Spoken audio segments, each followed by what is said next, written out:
May I have your attention, please? You got the touch. This is the kind of thing that just tickles my balls.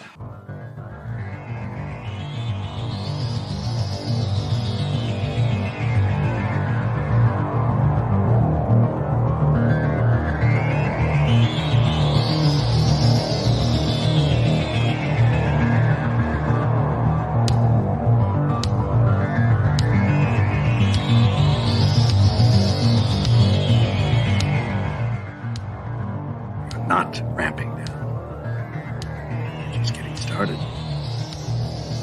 Nothing stops this train. Who are you? Oh, you better be joking.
I don't Can know. you hear us now?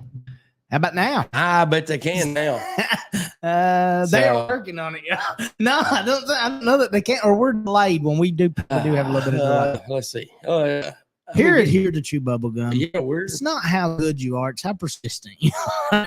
And we don't quit. We're here every Sunday. Oh yeah, they can hear us now. So, Yeah. what buttons did you push when I went to the restroom? The one you said not to push. Thanks a lot, man. You Thanks said, a hey, lot. don't push that. And I went, hey, now. Thank you very much, Lucy. Glad we got sound. Justin didn't really say anything important. We were talking about Unsolved Mysteries and how the music ended abruptly. So, you know, it happens. Yes, Chance. Now there's sound. Good. I am glad. Oh, hopefully everybody's doing all right this morning. So So we were saying we were a little bit late, and Justin was taking the blame for it. You couldn't hear that. And he also said that he owed me $500. And I said, no, you don't. No, you don't. But he insists. And he also said, don't push that button. And I did. Yeah. We see how that worked out. Let's welcome in some people this morning. Go ahead and read that one for us, Justin. Where? That one's up on the screen. My parole officer says I can leave Mississippi in August, and I'm coming to see these heathens in private to save their souls. Oh, Amen. we would love for you to do that. I did talk to Billy Joe Farnsworth, and there was a day that I'm going to have to be out in probably September there, and he did say he would step in for me. No, that's not going to happen. You don't want Billy Joe on? No, not at all. But not at all. Don't blame me. I didn't tell him no, so you're telling him no right now. No. I've already had my fill of psycho crazy people I've tried to help. Well, now, Reverend Billy Joe is bound and determined that he's going to get his hands on bowling. Not really get his hands on bowling. He told me I think he's softening towards bowling. Actually, I think he's hardening towards Lucy and softening towards bowling. And that's why he's softening towards bowling. I think he's got a thing for bowling's woman for sure. Softening towards bowling and hardening towards Lucy. Okay. Yeah. Actually, I will record and document the sit down bowling if you and Billy Joe want to have a discussion. And I've got 14 places I'm sticking stuff right now. We'll stick it up. Well, we want to say hello to Billy Joe, our lovely producer Lucy. Let's see. We have Chance. Thank you very much, Chance, for showing up this morning. Sorry about the audio delay. Well, not delay. Justin made my buttons back here. I was pushing his buttons. But he usually likes it. Yeah. Hello, Chance. Alan Reeser Jr. Hello, sir. Hope you're doing great this morning. I actually subscribed to you earlier in the week. You were in a chat and in someone's live. I can't remember who it was, but you said you only had like one subscriber. So I went on the Stack of Noise accounts and subscribed to you. Hello, Mr. Bolin Cox. Thank you very much for joining us. Going about crazy little cipher. Your tricks won't work on me, ventriloquist. So. Yeah, well, not Douglas Fox. Did you see Douglas Fox? Not yet. I'm getting down there. Jesse B. Oh, you're sound. way back Thank up. you very much. Yeah, I'm thanking everyone that's commented. Let's see here. And there was sound, so we got that. Hello, Justin and Goose from Alan again. Hello. Love this comment right here. So I know Billy Joe ain't gonna like that. I can tell you that. Well, right you now. do know. Do you remember last year when I told you that I was a certified minister, and which is true, 100% true. And I am too. We're certified in the same place. So yes, we are. Are You certified new light? Yes, I am, Brother yes, Perkins. I can't say it. Lord have mercy. Yes, I am, Brother Perkins. Let's see. Douglas, thank you very much, brother, for joining us. We actually had a little sound problem, so we're just getting started. Hey, little Seeper. Good morning, brother. Hope you are doing okay. I showed Justin the little trailer of the documentary I'm in the process of working on and got his opinion on it. We might play that next week on the show, may play it this week. But I didn't get to tell you this. I have big plans for that. Because I'm number one going to enter that into film festivals. We'll be entered in. And I'm talking to some other YouTube creators. And I'll just go ahead and I won't really go into a lot of detail because I want to save this. Because I've been, there's somebody else has a channel that I want to reveal this on. But if anyone is interested in joining us as we do a live or premiere the video on a certain day at time, if you want to do that, just get in contact with me. And I should have the final product done Monday. And if we got 5 creators and they all want to do it live and just show that video on a certain day, a certain time, think of how many people that would reach.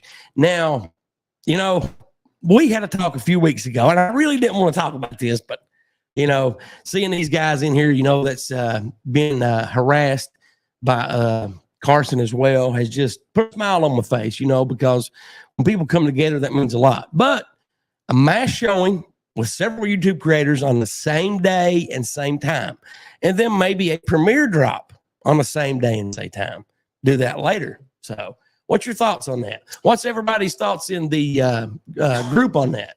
Well, no, they know more about it than I do. Yeah. Well, you saw the trailer. I did, and because it doesn't give recognition, I think it's a good idea. Other than that, I would say no, stay away. Like it's going to give you the opposite of what you want, but because it doesn't, there's no name, right? There's no face, there's nothing. I think it's a brilliant idea. And I have been told by someone in that circle that he hates the documentary trailer. He likes the poster because it shows him as a drawing. Yeah. And but he hates the trailer because his face is covered and his name is Carson because he don't get attention. So I hope those people help you, because you helped me with my movie, and my movie would be done right now if somebody else who was supposed to help with the movie had helped. It's not me. It's not Goose. No, Goose went above and beyond. Took time on the day that his grandkid had a baseball game, come after the game or before the game, helped me any question I got. And then some that me and Goose love dearly, I reached out to, and he just every time I say, "Hey, when we gonna do this?" He doesn't respond. Good morning to little Miss Jasmine. Thank you very much. One of my favorite picks right here, Miss Vicki Newman. She is also one of our newest moderators. Hopefully the blue wrench showing up on your hair, Vicki. I'm going in and out for some reason. It could be where I'm trying to compress your video. Are we getting, but I mean, are we, no, we're still on. So if they're, can you screen share that? I mean, and you don't have to do that today. No big deal. Can I screen share what? Are you the music video for the end? What do you mean? Can I screen share? Did you screen share instead of compress it, or not do it? Well, I didn't even think about that, dude. It's almost done. Oh. I'll upload that during the break. You're very welcome, brother. That is my pleasure. We're going to go ahead and drop the link here in just a second. Get through some of these chats here. And so you got stuck in traffic this morning, right? Yes. Tell us a little bit about that. You said that like you were happy. Well, like, not really. It just seems odd to me. Like, I know people who aren't real familiar with this area think on a Sunday, how in the world do you? And I was on a 4-lane, but I went off road. Not really, but I did go in I went away I'd never been and jumped around the traffic. And then I won't tell them myself, but you've already turn left when I should have turned right, but it got me out. But apparently, I guess they're doing power work or something on lines or something. They'd had a big spool right in the middle of the road. I don't know if they dropped it or what. And I had to get to the studio. That's the most important thing. And they need to learn that. They need to understand that. And they need to stay out of my way. I am an entitled person, like most people I know, and I think the world should stop for me, and I should be able to go when I want to go, and other people should have to wait so that I can go. Well, I'm just going to go ahead and start calling you Carson Jr. Hit the like and share, guys, and then you can get back to vigorously. Oh, let's see. I'm going through some more of these here. Throw these up. Yeah, Vicki, thank you very much, Seeper. That was an idea I came up with, so it's still in the planning stages. And Vicki 5 YouTubers was just an example. I hope to have 3 times that amount, because then you reach a bigger audience. And I think it's important to show people that bully people and harass people on the internet and are just fucktards in general. So, and I'm just going to go ahead and say that. So, let's see here. You're very welcome, Vicki. Very welcome. Hey, we got a little wait. I'm going to go ahead and drop this link. And if anyone wants to join us, please feel free to come on right now. We're just basically shooting the breeze. I do want to welcome the Static and Noise channel in again this week. We will be probably every Sunday coming on this channel here at Chew Bubblegum, Static and Noise. Well, thank you very much for your service, my friend. That really means a lot to me. It really does. But hopefully the link popped up there. So let me skip through some more of these really quick. Good morning, John. Welcome. Glad that you're here. Justin, you can say stuff as I'm skipping through this, man. I'm having a hard time clearing my throat. Did the link go through? Yeah. Yeah. Okay. All right. Let me check this really quick, make sure this is compressed, and we should be done. So, or I could drop share it like you said. So that might have been a good idea. So, or maybe the free versions went out. So, Oh no, you're not moving. But Yeah, I am. what do you Did mean you I'm not notice that? moving? Like I'm not on a delay right now. Okay. My video that I'm Right. looking at, and you're not moving on my video, but I am. Well, let's see. I see that don't make any sense. I don't, because we're on the So, same Wi-Fi. Well, they But- are. Well, they were too working on the internet just That's down the true. road. Yeah, if We you got lose this stopped in line traffic, in the middle, we may not be able to come back because it's probably what they're working on at the road. Hopefully, we're good now. So, I don't guess I can. be hopefully delayed. I'm moving good. So, am I moving good or not? You ever watch like Mystery Science Theater 3000 when they're doing the Japanese movies and Yeah. Chinese movies and they're overdubbed? Is that really what That's it's what it like? looks like on my side, but I bet I look that way on somebody else's side. Of course, I'm Well, not going to be. I'm gonna stand up here and I'll stand up too. no. Fuck around, fine, yeah. No, I'll no. stand up too. I can reach the microphone. What we're doing? I'm just moving. Don't get these. stop it I'm back there. just Would you moving. stop? Oh my gosh! Ow! First time I've ever done that. Sounded like shit, but it's It the first did. time I've ever done it. It didn't feel like the first time. Feels like the first. Now, see, Lucy time. says that I move great on her See, end. So I'm telling you, I'd say it's because I'm staring at myself. Obviously, I'm seeing a live. Yeah. No. So, do you see what Justin tries to do? You see what he tries to do this every Sunday. And look, when I'm here, stuff goes on. I don't know. No, it don't, man. We love having you on there. You know how many compliments I got on the phone call you did last week, and keeping the lady from KFC on there. So, my son said, "Dad, sometimes things are funny and sometimes they're not." that was funny. And he said it. He said it was pretty funny. He said, "But you know, like the Colonel guy's dead." I'm like, "Oh, yeah, but you know, I still thought it was funny." And he just walked off. He's brutally honest when he's not a fan of my, but because he loves prank calls, Right. so he's been a big fan up to that point, and then he just it did up for him last You week. let him down. Let him down. But Seeper, Wade, Douglas, John, if anyone wants to join in, just click that link, and Justin just kick the table. I'll throw it out once again. I think you can pin it some way too. I'm not sure how to do that. Now Justin's shaking his leg and moving my monitor around, so I don't know why he does stuff like that. But let's go ahead. Let's see. Oh, we got Wade coming up. Now Wade is a hell of a guy. I'm gonna go ahead and bring him up right now. God, what's going on? Hey, brother, how's it going? I can't complain.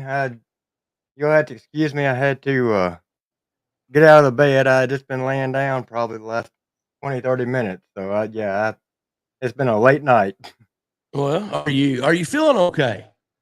I can't complain. You know, actually feeling pretty well right now. So Good. Well, Justin, Boland, Lucy, what is the guy in the missed opportunity video that was being talked about very badly? Oh, And Yeah. just because a country singer came into his chat, Ryan Up Church, and made a few comments, that meant a lot to Wade. And we had Carson get upset and wish death on him because of that. So, wow. but you know, he actually apologized to me the other day. well, you know, I heard somebody said that, and I listened to part of that, and you know, I didn't get to listen to all of it. But what all did he say exactly, Wade? Well, so now to break it down, we was on AD's live, and he said something about wanting to have a truce with a couple of the YouTube creators. You know, there was a handful of them, and so Right. I worked that night trying to get something up on, you know, a bunch of us getting together to where we could at least talk. And woke up the next morning, found out that wasn't gonna be the situation. There was a lot of people that were upset, and I didn't watch the video, but I contacted him and like, look, this isn't gonna work out. I don't know what happened, but long story short, we ended up texting one another, and he ended up apologizing, saying that there was things said in which he had stated 4 times, and he apologized, said that he overstepped his boundaries, uh, and he apologized for that and other stuff. And I told him, look, I as well, me making you think that I was going to when I said I was going to go to visit your mom's grave, making you think that I was going to pee on it, even though I didn't state that I was. And everybody that knows me knows I'm not going to desecrate the grave. Right. But even putting that thought in your head, that was below me. I apologize for that, and some other things. Now, AD says we're friends, and we're going to be having a big barbecue. No, that's not. But the thing about it is, he don't talk about me. He doesn't down Creek Squad or Ryan. I'll back off. He mentions my name, or Creek Squad or Ryan, I'm right back on him. If it's in a negative way. But as far as the other creators, like I told him, I don't speak for them. I I haven't been given that authority. So that's between them. Mm-hmm. I mean, I'm Oh, just good. one guy. Surely to God, I don't have that much power to, Right. Brother, So- no, man, you don't. You are more than one guy, because this man right here is amazing because he has active cancer and he does not let that get him down. And I've talked to Wade on the phone. Like every day, every other day. Wade is a hell of a guy. And when I talk to him on the phone, we have like 40 to 60-minute conversations. And sometimes I feel like I'm aggravating him, talking to him too much. No, So- no, that's one thing I've always loved to do is talk. I mean, it's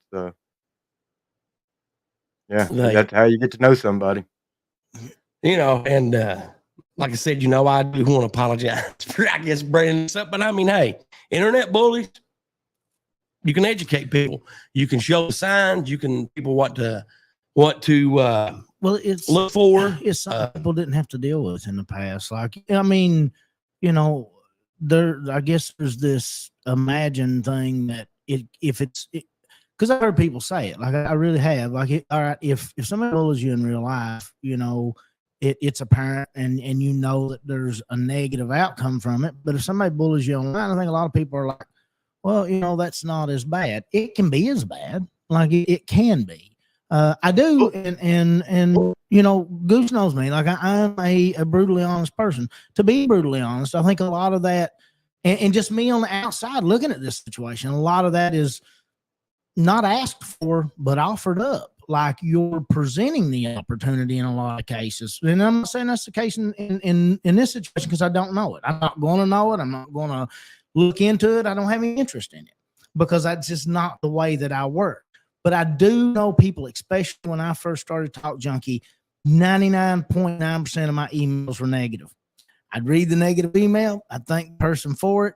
But those people did want to engage, especially at that time because we did a lot with email and I did to a certain degree, and it gets frustrating because I can see it in Goose. Like you try to reach out to somebody and you try to go, hey, here, I'm here's an olive branch, take it. Like you said the other day, somebody made an apology and you were like, okay, we're cool, but it sit at that. But will they really let it sit at that? Are they going to turn around and go, okay, I just apologize, let me stab you in the back? Because a lot of times people that are like that perpetually like that. You know what I mean? And like, it's sad when you don't know that ahead of time and you take the time to try to help somebody or try to reach out.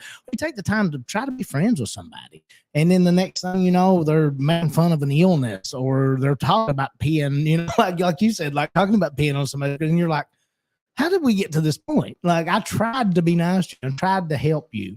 And I don't get that, and I like, I understand what Goose is saying. It like some people just get away with it too much. They do. And They like do. you've got to say, hey, all right, this, because I don't get his mentality just from what I've seen. I don't. Well, here's the way I look at bullying. Bullying, to an extent, is good, and here's the reason why.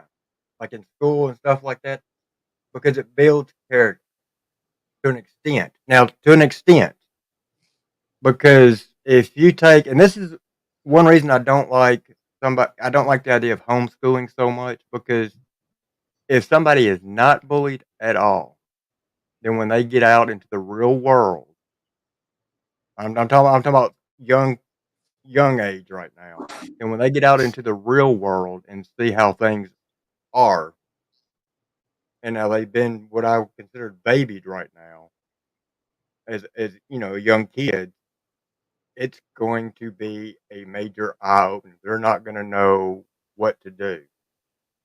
So I'm saying to an extent, not just free ball, let them have open range. So to me, if someone, a little kid, like I used to tell my son, if he's bullied a little bit, that to me, that's an eye opener for him. Let him learn what he needs to do to defend himself.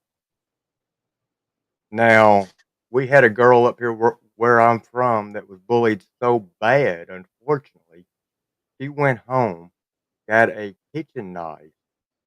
It was a chef's knife, went back to the park where she was being bullied, shoved it into her stomach, and brought it up. There's a book written on this. She literally killed herself in the park in front of these kids. That's Somewhere 7 to 10 days afterwards, the kids. Now, the kids that bullied this girl was bullying the family, the mother and the sister that just lost their family member over this.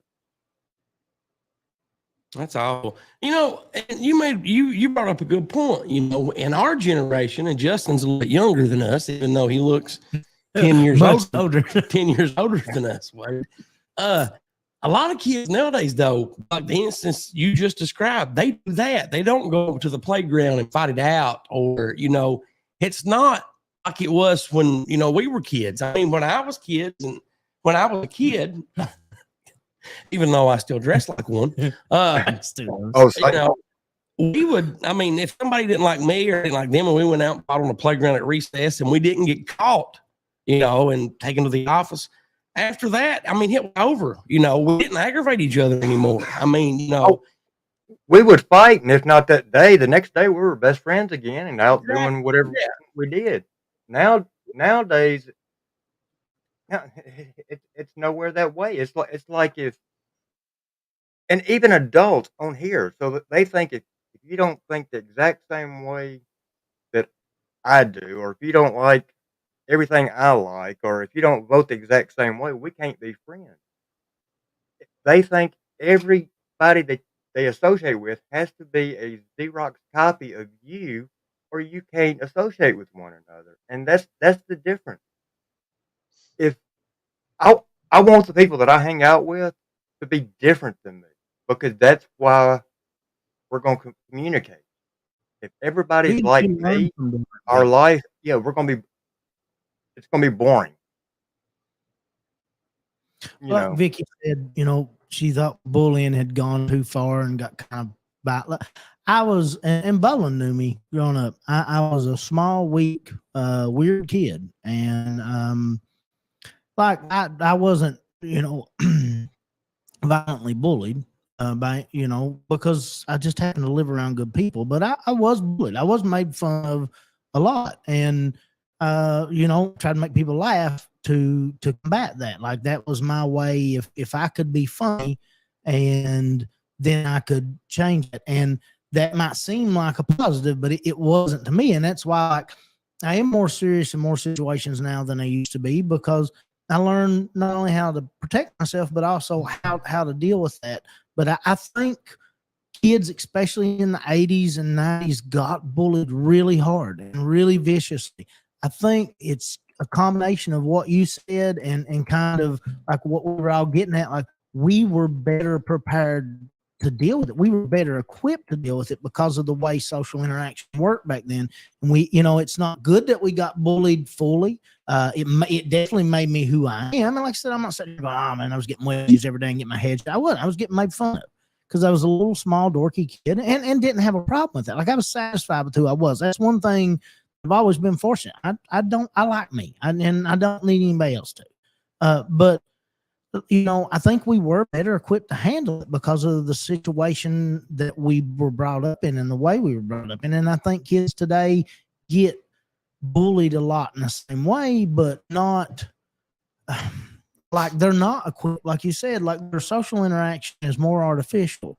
It don't feel real because it's easy to say something that hurts somebody's feelings online because it takes the ownership away from you. You can say it and it don't feel as mean to say it. Whereas like for older people like us, not everybody, because some people just didn't care even when it was in person. They didn't care to make fun of us. But like, when you say it virtually, it don't feel as harsh, but it does to me. Like it still hurts me. Like it hurts me to see somebody say something like that about somebody else. Like I don't enjoy putting people down. Like if it's a joke. Same. Yeah, like you'll hear us rip on people all the time, and it's people we love. I would take a bullet for Bobby Akers, and I know Goose would too. We slip in jabs every week on this show because we love him, and that's one thing. But like to really make fun of somebody or pick at them, like I just I guess it's that weakness in me to where I was that person at one point in time, and I don't want to be that way to other people. I don't want people to be that way to my son. And I understand not everybody's gonna be, because my daughter, really got picked on some, especially in her teenage years, and the way she handled it, showed me that she had an understanding for social skills that that might have been the last generation that really had that. And then she's 26. Right. It might have been the last of that group of people that really understood how to, because, she's a beautiful girl and she, she's successful and she never let that bother her. But I remember a lot of girls picking on her, and I think because she was pretty and yeah, I'm probably biased about that, but like, she never let herself get down on a level that I thought was the wrong thing to do. See, some of it I blame on the school system.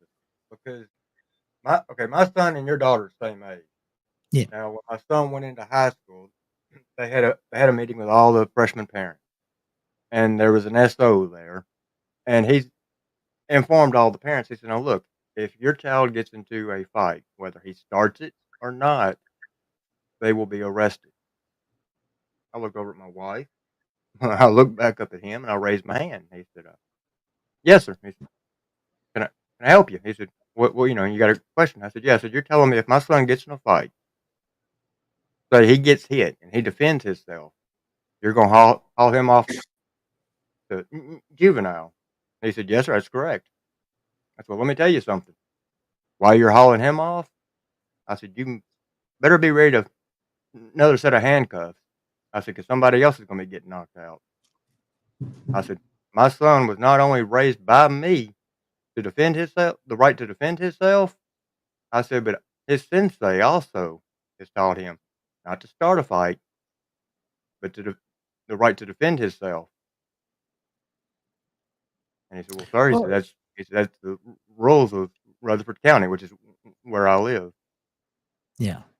Well, and, I mean, the school system don't seem equipped to deal with that. And it's glaring because my daughter, she homeschooled her senior, and not over bullying or anything like that. She didn't like the social setting because most of her friends were basically a year older than her. Now she went to EKU and actually went to a local college and then moved and done, I think, 3 more years at EKU. So like socially, that she loves to get out and go places and stuff. But I think if, on the other hand, we had homeschooled her all 4 years, I don't think socially she'd have been equipped. But I'm like you.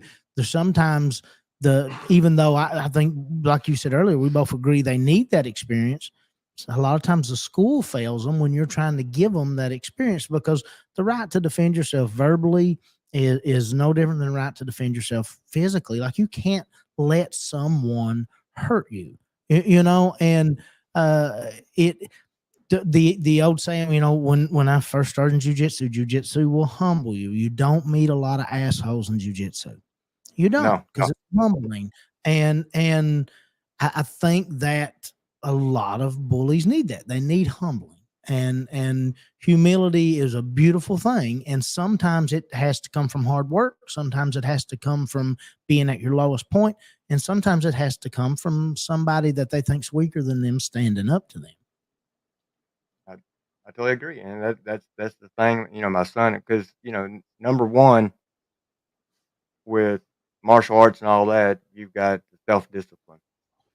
So you learn to control your anger, just self-control. And like I've told my community, to me, now this is my angle of it. To me, words can't hurt you. Or, this is my input now, unless you let it. Right. Now, and this is just the way I was raised. This is the way I've taught my son and all that. If you let words affect you, then you have gotten weak, because at that point in time, it's a mental state. You've gotten to a point mentally to where you've letting something verbal affect you. So you've got to literally build yourself up strong enough mentally to be able to deflect what's being said verbally. And I totally agree with that. That's how our generation was. You don't see that a lot nowadays. And that's just my opinion. When all this stuff went down, I mean, I didn't say anything for quite a while, and I kept saying, you're going to be, and I think I even said it with you when we addressed it a few weeks ago, you can keep poking the bear and it's going to come back and slap the shit out of you, and, then Joni, there earlier in the week, she, said some stuff on a live, which is not there anymore, but I do have all that shit recorded before it was taken out, or before she deleted it. And, in that, she said that, well, you heard it there, Justin. People that has watched the trailer for the documentary will hear it. She had reported my channel, Wade's channel, and my 12 Points channel. Well, number one, and she's saying she done it in Frankfurt. Number one, that's BS, because you report it to a local place. The only reason you would call a state headquarters place is if you called a local place and they laughed at you and basically told you to take a flying leap. Now, when you call a state place headquarters like that, and you tell them whatever it is that you tell them, they're pretty much going to tell you that, they're going to say whatever just to get you off the phone. They're not going to give you any updates to let you know, hey, we watched this channel and this channel. Oh, it's looking good. That's not going to happen. And the second thing is, if you go and let's say, because the claim on me originally was, Justin, is that I stole somebody's mail. So, which that never happened. They're Fredericks of Hollywood. That never happened. But if you steal somebody's mail, federal offense. You call the U.S. Postal Police. You don't call the city or a county or a state. You don't even know what the hell you're doing, and you're getting on there and spreading this threatening shit. Now, I even kind of ignored that. Now, and you all will see this in the documentary, but I will go ahead and just let you guys know what got me set on the documentary. Like Wade just said, I don't care what people say about me. It does not bother me one bit. But when you go after my family and you try to bring my family into something and you think you know all this important stuff, and you're just totally, you're full of it, because what you're saying is false. When you go after my family, and that's when I get a not necessarily upset, but okay, you know, if you want to play, we'll play. And he actually called my wife's work the other day. Now listen to how stupid this is. Let me pull the text messages up here. But you will, you know, like I said, you guys will see them in the documentary, but I'll go ahead and just read them and stuff to you now. And but this was the day after they called the state, you know. So he stole our mail, you know. It's not like I took and, you know, shit in their mailbox or he took a baseball bat. That boy shit in my mailbox. You know, but what is, I mean, this is the most idiotic thing that I have ever seen in my entire life, you know. And I didn't put this in the documentary because I was kind of waiting for it. And because I've still got to do a voiceover and go for it there. Justin, while I'm finding this, can you read the comment from that 815 guy? We have red flag laws through ISP. When they banned the AR-15, the governor gave power to ISP because all the appointed sheriffs said they wouldn't enforce the ban. Wait and watch, unfortunately. What is the ISP? Internet service provider? Yeah. Okay. No, we have red flag laws through ISP. When they banned AR-15, the governor gave power to, no, it can't be. The governor gave power to the internet service provider to, and where did they ban AR-15s at? I'm lost on that one. I missed part of a conversation. Yeah. Come to Kentucky. They're still legal. Illinois State Police. What it is. Oh, okay. Oh, Illinois State Police. Okay. I get that now. Okay. I've got these pulled up if you guys They want to asked hear. Illinois State Police to enforce it because the sheriff's department. Well, I see what he's saying. You know, but I think it's funny that somebody is, you know, trying to bully into. I mean, you know, because before this, he's like, "Buddy, your wife, I don't even know what you do." I never told him that. I said, "My wife don't like what I do online." I didn't say that she didn't know what I do. You know, My wife don't So- like me in general. I think that's called being married. so I mean, you know, As far as I can remember. here is the text, and I'm going to change his name, Carson. Carson called her today to talk to you about posting their personal information about him and his health and his wife on YouTube, and left a message for me to call him back. My wife's assistant that took the message is all confused. She said that this guy said he's never met you personally, but you guys had a falling out on a podcast. Total BS. I've got screenshots. I've got proof. He was in the studio. I have met him personally, but here he's lying to this lady that he's calling, you know, my wife's work. So let's see. I'm just going to say that the assistant's name is T. T said Last name Bag. said that he went on and went on and went on and would not hang up the phone. So then my wife replies, you know, I'm like, "What did you do?" She's like, "I have instructed T that if it involves your podcast, to tell him I don't handle your personal issues at my place of work. And if he has an issue with your podcast or my husband, he needs to contact my husband. That does not involve me, and do not, and I have not done anything to anyone on a podcast or YouTube." Okay. Now this next one. Okay. So the guy actually doxed me before. I think I told you about that. Okay. He used my first name, which was no big deal. I don't care because I knew right then and there, because then he went back and changed it, but still used my first name. And a few nights ago, he was in a live saying that wasn't really my name, you know. Randall, we covered that last which, Randall's your name. You know, but get this. Randall Goose. So T asked, Bag. and hell, I'll just go ahead and tell you right now, I don't care. So T said, I asked him if he was referring to David. That's the name I go by. You've heard it on the Randall's your show. name. Yeah. It's not, no. But David Randall. he did not even know my name. And he said, I guess I don't know what his name is. So, but that is what he texted my wife, or, you know, had left messages for my wife. What's funny, when you call my wife's place of employment, they ask for your name and date of birth because they think you're calling for an appointment. Yeah. Guess what this dumbass did? Give his name and date of birth. Yes. So I don't what I don't And, understand the end game there to you know- somebody that's not involved in the situation. I don't. but Did I he mean, set up there's an like, appointment? what was that, Wade? Did he set up an appointment while he was on hold? No, A prostate exam. no, but I think It was it's. the wrong number. I mean, Don't but do I that feel it now. hilarious that he said he has never met me, which is everybody in here around knows that he has. That's lie number one. Yeah, I've seen the video. And There's video proof of it, I think. then he don't even know my name.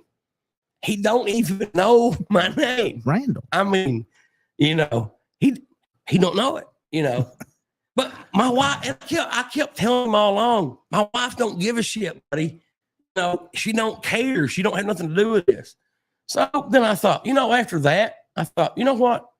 I'm just going to go ahead and use my God-given talent, and I'm going to put a little documentary together on internet bullies, and he would be a prime example. It's beautifully done so far. I like what I've seen. So, thank you very much. Thank you. So, I had a movie once, but somebody killed it. Bobby Akers. yes, he did, Vicky. He didn't speak to her though, and she never called him back. So, they're always stealing mail. You will either be happy to know or sad to know in the same sentence that we have found a locale that, or actually, I guess he's kind of found our way, but that's actually worse than Carson. No way. Okay, so you know who Little Payday is? Yes. Okay. He threatened Little Payday the Okay. other night, and even threatened a 15-year-old. Man, what is wrong with people nowadays? Oh yeah, this has gotten kind of bad, and I was over there on that live. I'm a moderator for Little Payday, and I let them know real quick.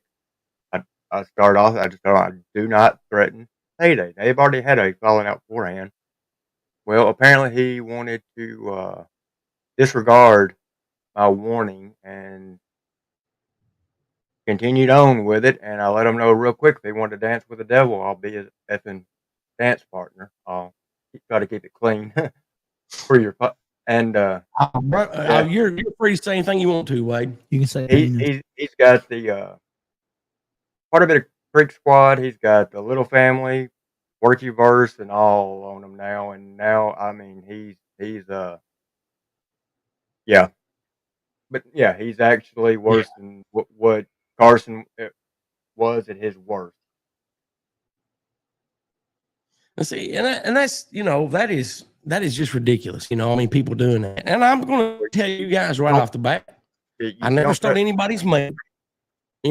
I never threatened anyone. I never started anybody's mail.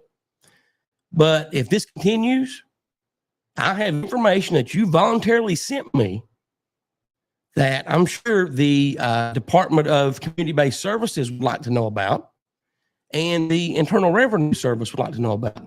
I do not care one bit to come in this studio and record myself calling these and reporting both of you. No, I'll bleep your names out when I post a video. But if shit don't stop, that's what's going to happen. So, because this is America, we have freedom of choice. We have free speech. And that's what my plan B is. And I have a plan C, D, E, and F. So, if the dog wants to keep barking, game on, motherfucker. Put the peanut butter in your window. Sorry, Wade, I didn't mean to go off on a tangent. Justin, I apologize. I know your face is turning red, Oh, no, it's fine. I was taking this off. We've got a dog that she's got a issue right now. Well, number one, she's 17 years old. So, but number two, she's got a health issue. And so she's in there crying up a storm. But it's not time for medicine either. So. Right. I hate that. I had a Pomeranian named Ripley for a long time, and she was one of the smartest dogs that you've ever met. And she was like my daughter, and I hated it when she passed away. I actually thought this dog was going to pass right when my son went into the service because she was so attached at the hip with him and all. and her, like I said, her age. And, no, she's I think she's going to end up outliving me, to be honest with you. It's insane how close like animals can get with people in general, but then you come to a kid, like it blows my like. I never looked at cats as being, like loving animals, and I've always had. I like cats. I was always more of a dog person until these I love cats too, man. They're delicious. Oh, they are. I love Chinese joking. food. I'm joking. I'm not. I love Chinese food. But like the two cats that my son's got right now, these animals adore him. Like one's real fond of me. They both really like my wife, but they adore my son. They don't like my dog. Not around much. So my cancer, I never knew I had cancer. I never was sick or anything like that.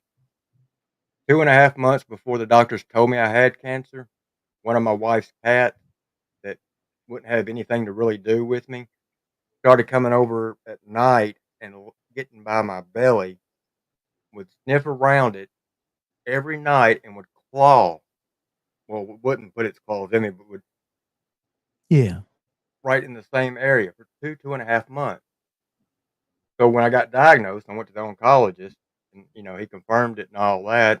I looked over at my wife and I said, I wonder if that's why Sal's been sniffing right there and, like needing and just, acting weird. And the doctor said, are we talking about a dog? And I said, well, a cat. I said, but this cat wouldn't have anything to do with me until about 2.5 months ago. He said, cats and dogs can smell the tumors. He said, and often detect it before people know. And when I started chemo, this cat never would leave my side until I would come home with a pump. You keep a pump on for a couple of days and have to go back and get it off. And then he would lay either around my head or at my feet while that pump was on. And then when I had the surgery and had that infection and lost 40 pounds in 10 days, the only time he would get off that bed was when he'd have to go use the restroom or go eat. And he would stay up there on that bed with me probably 20 to 21 hours a day. That's awesome, man. It's beautiful. Like it really is the relationship we get to have with and what animals know.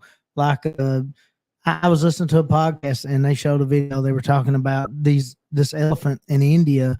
It realized that this woman was pregnant. And so it comes out and starts rubbing around her belly, and then it kind of yells for the other elephants, and they come out and they're all checking out her belly. Like they can sense it. Like they can just sense things that we can't. And that I believe that more than likely probably is why that cat was doing that with you. Like it knew, hey, there's an issue here. This isn't right. It doesn't feel right, or whatever. And it's I love them. Like they're a lot better than people most of the time. We've got Steeper. If he's still in here, he can confirm it because he's been over here. We've got 7 cats that when they had the babies, and I told my wife, I said, look, I called her one night, so are you ready to get rid of them? We've had them. They're minks. And so minks, kittens, you have to keep them 12 weeks with the mom before you can get rid of them. She said, I can't do it. She said, each one of them's got their own personality that I've got attached to. And I thought, oh my God. And, so yeah, we baby them and they're her thing. But my house is definitely a petting zoo. But yeah, mine was when I was younger. But then they moved him into the house, and he done really good in the house, and they let him stay. Mama Goose is a saint. Oh yeah, well, yeah, yes, she is. Oh, I thought we'd gotten 2 males. I mean 2 females, and found out at 7 months one night that no, what we thought was Sally ended up becoming Sal, and yeah, that is all right. Wade, we want you to hang on here because we have a phone call that is requested. I apologize, everyone. I got up when I put my little picture of me up earlier to move the Wi-Fi box because, oh, excuse me, damn, must be dusty over there. I need to clean the bunker out. But I moved it, so I guess I got in a spot there. See, now you're doing it. I've been doing it. I've been able to clear my throat. Man, Something stuck you in my are throat. going to get me sick. I stopped at the truck stop on the way in. Something got stuck in my throat. I can't get it out. Okay, but we're going to go ahead and set up what we're going to do. Wait, hang on here, because I mean, help join in with this phone call. Now, Justin has the paper on the guy, but I've been told that this will make this guy's day. And it was actually, like I said, requested that we call this guy by a loyal fan. Let me see that really quick, Justin. So this guy owns a, let's see. He got bees.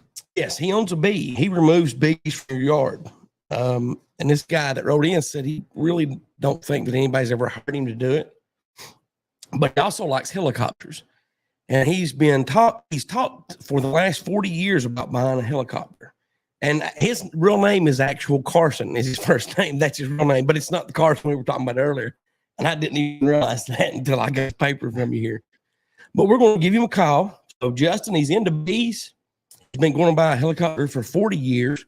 And I've been told that it could possibly be hard to get off the phone with him. So everyone just stay tuned here. Wade, if your mic will still be on if you want to join in as well. Give me one. Oh my God. Give me 1 second. We all must be in the same room. Dude, you got to You do the same thing. I can't always swallow. Sometimes it's too much. But we're giving Carson a call. Hello, Rachel. And You're doing your chores. Wade, you can join in on the call too if you want to. Okay.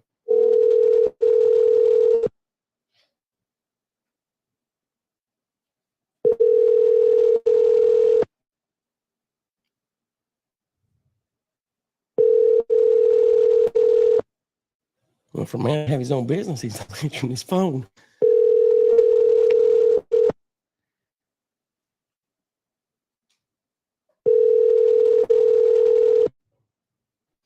If you don't answer, you want to leave him a message, we'll try to call back.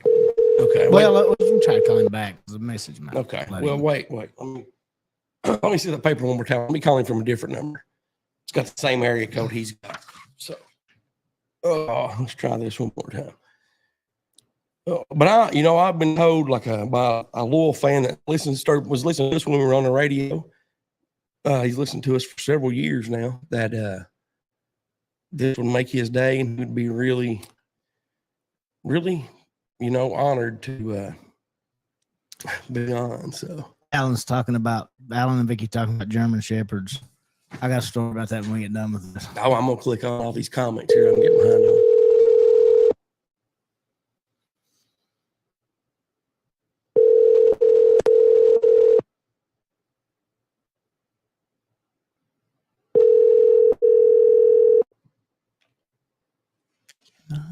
It's your phone. Well, that's not worked out too good, honestly. Talk to me. I think Carson takes Fridays off, goes fishing. Yeah. So, Well, he's he was like I said, I was told he would be a good one and would be hard to get off the phone with. They didn't tell me, he would be hard to get on the phone. He's harder to get on the phone than he is to get off the phone. We'll try him again before the show ends. Do you want to go ahead and read some listener email there, Justin? let's do it. Am I first? Yeah. Oh, yeah. This is from Dixon09. As you know, I've been an avid listener of your podcast for some time now. I have thoroughly enjoyed the entertaining content you've been producing. The new direction you've took is amazing and made a great show even better. Your discussions have always been engaging and insightful, which is why I wanted to reach out and inquire about your thoughts on the recent UFO hearings in Washington, D.C. Roswell, Dixon 09. You want to go first, and Wade, we'll let you, if you're up on that, we'll let you answer that too. We'll let Justin go first there after he coughs. Well, if you'd have told me in my lifetime there would be congressional meetings on Capitol Hill about the existence of UFOs, and a guy saying, "Oh yeah, they exist, and we've got the bodies." I just said, "You're probably insane." Okay, but this week, It happened. well, no, that was a few weeks ago that happened. Oh, that guy's interview wasn't this week. No, that That's was right. now. I See, didn't watch the news. this week they kind of downplayed it. They did not have that guy there, but they did not deny anything when I asked did the U.S. government have technology and aircraft that were not from this world. They did not answer. They did not answer if there was if the U.S. government was in possession of alien bodies. Well, I mean, they've all but come out and said this, like you said, they're not denying it, but they're also giving it so much credence by talking about it that you almost want to go from, yeah, I believe it, to wait a minute, if the government said it, do I believe it? You know what I mean? Like it's crazy. Why change the name from UFO to what was it? UAP now? UAP. Yes. That's a good question. So if they're not gonna neither confirm nor deny, then why a name change? That's what I've always said. I always thought that they changed the name so they could save face a little bit, because look at how long they've said UFOs didn't exist. So they changed the name and the meaning of it, and they can come back and say UFOs don't exist, but UAPs do. That way they wouldn't look as bad. Even though they're still lying, they wouldn't look as bad. That was what I was always thinking. A UFO is exactly what it says. Yeah. You know, Anything in the air that's flying that's unidentified, an unidentified flying object. Now you got UAP. UAP stands for unidentified what? Aerial Phenomenon. Yeah, phenomenon. Yeah. Phenomenon. So, I mean, Let's see. What does let's see. UFE does. What does the E stand for? You ever heard that? UFE. I've never heard that. The United. Lucy, do you care to look that up really quick? What does UFE stand for in UFO circles? She may have misheard. It's UAP. Okay. Yeah, she might. Maybe we are like, I'm the country as hell, so you probably. If I said it, that's some UAPs, unidentified penises. I think it's funny that they, like I said, they had that, a few weeks ago, or like a month or so ago, the guy did say, he was the whistleblower. They didn't have him back, and they more or less just, didn't comment on anything. Who's whistling? Did he do a good job? Like it's very convenient that they're all into now. They're like, oh yeah. The three politicians blanked out and couldn't even say their own name last week, but we got alien ships. Okay, you brought that up. Did you anybody else see that clip of Mitch McConnell just stopping? Yeah, the turtle froze. Okay, now when my son first showed me that, I laughed and giggled. I said, "That's funny." He's like, "No, it's not. He had a stroke." I felt like I was an inch tall. I'm like, I feel terrible. I actually didn't feel bad for him. Like I do. I feel awful for him. Is that confirmed that he had a stroke? Like, did you hear that for sure? Here's the issue. He's 112.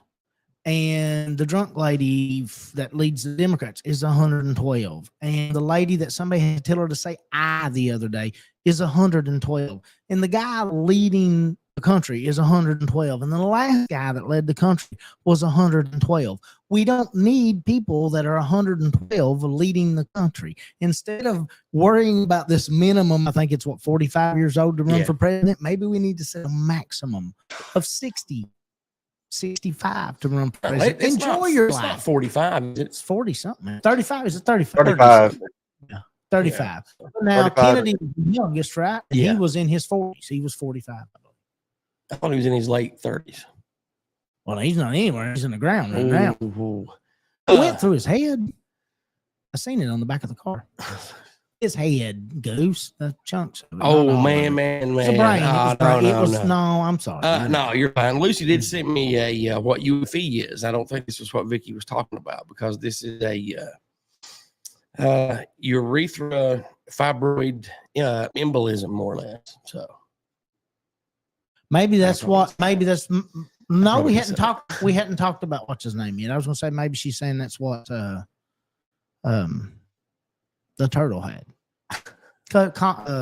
Mitch McConnell. He looks a lot like a turtle. Well, not even so much the age for the president, maybe an IQ level. Definitely. I mean, because we'd have to run out the last 100 of those or last 40 of those presidents if we do an IQ test. I don't know if we can do IQ tests, but the age is a big thing because, like, I really think there needs to be an age. I mean, it's not offensive to have an age minimum. Why would it be offensive to have an age limit? Age discrimination. Well, then the minimum's a discrimination.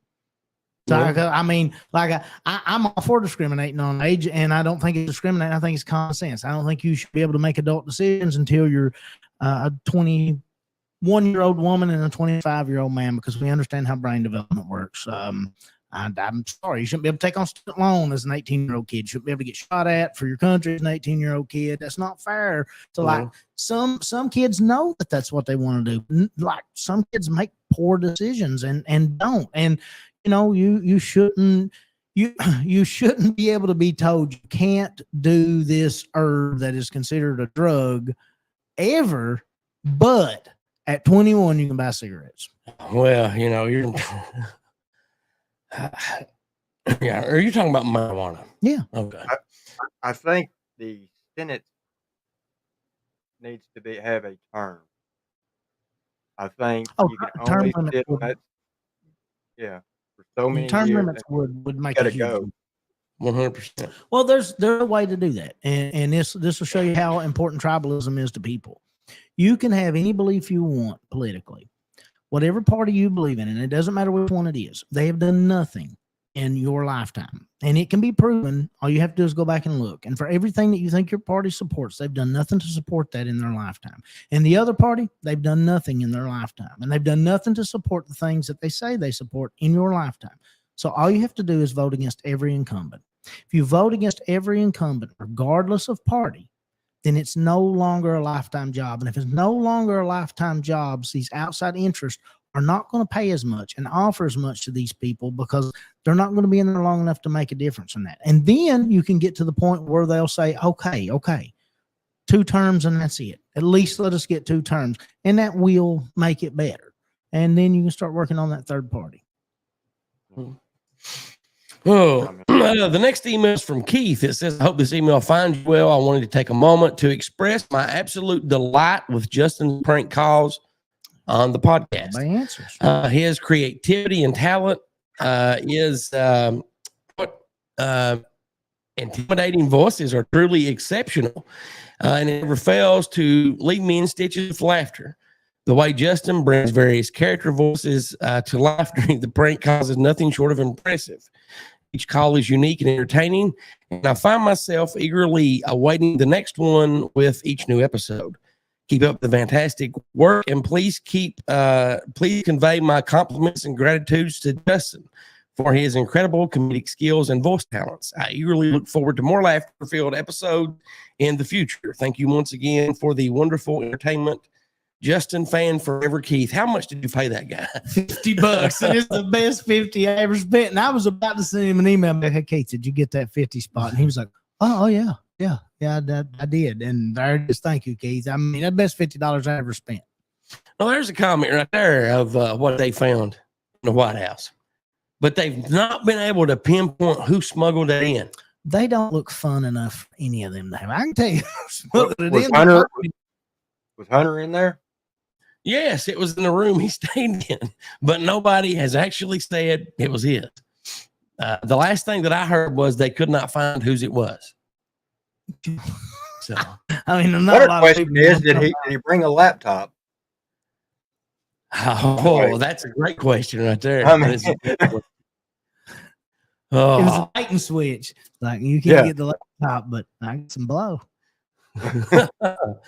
Oh, but the contact info is on the screen there if you all want to send us an email or voicemail or call us, when we're doing the show live. So please feel free. Here to chewbubblegum@yahoo.com or call, text, voicemail 606-373-3396. And do you need to take a break, or are you good? I do need to I pee. knew you need to But take I a can break. hide my camera and you can still talk. I do. We'll Watch go it. ahead and take a break really quick because I have to check to make sure the internet's still on. Wade, hang around. You guys hang around. We'll be back in how many minutes is it going to take you to use the red? Quick, clicking your thing on it. Well, if we cross streams. Oh, we're not going to be Yes, doing we that. are. So, no. He lies to you. No, people. we're not. It's like We'll be back in just a few it's moments. Just one little commode. Cross streams. We'll be back in a few moments.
I can't wait until Goose starts dropping some shit, man, so I can fucking drop some shit.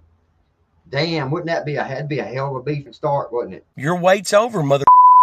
Greetings. Hello, everyone. It's Goose. This video is a documentary.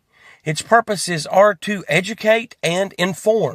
Now, the couple featured in this video are married. Some people have called them hypocrites. Based on this couple's past reputation for going after creators, we're going to hide their face. I got something to say. Whoever thinks they're going to come up here and ride down the road while I'm having my marriage go on and rev their car up and play their loud music and go on, let me tell you something. You try that. Good evening, everyone. We are gathered here. I couldn't scam nobody. I couldn't do that. You really thought you were doing something, didn't you? Because I am speaking with the state police over him giving my private information out to other YouTubers.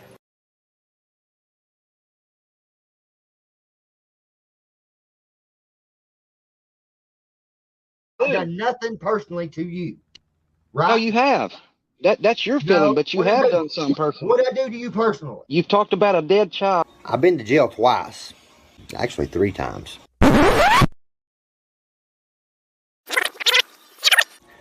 I've been to jail twice. Actually, 3 times.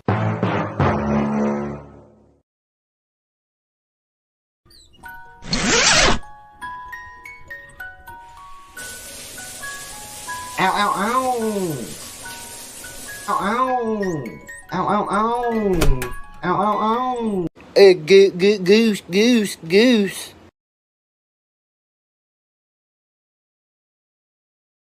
Maybe Merle threw a glass ashtray at his face and left a few bruises. You probably couldn't tell. He looks like he's had a boxing career and has not. He is probably one of the most ugly motherfuckers I've ever seen. Johnny did a short saying he is going to tell the truth about Ryan from beginning to the end. Beginning, I'm assuming. Oh, from beginning to end. Yeah, well, I mean, we've been waiting. He's tried to sell memberships to that show. Yeah. And it hasn't happened. Ryan has had, him on a damn, he's on every security guard's list. Like, he's banned from any show. Like, I don't give a fuck. Like, I don't give a fuck. I don't. I would never be seen dead around Ryan at church. Ever. Man, Creek Squad for life. I've always got Ryan's back from the point I changed to for the rest of my life. I got his back. If he was to holler at me and say, "Man, let's roll. Let's go do this," I'm with him. But that's okay because I'm having it taken care of. Wade's channel's being watched right now. Mike 12 Point's channel's being watched right now. Goose's channel just got done being reviewed by Frankfurt.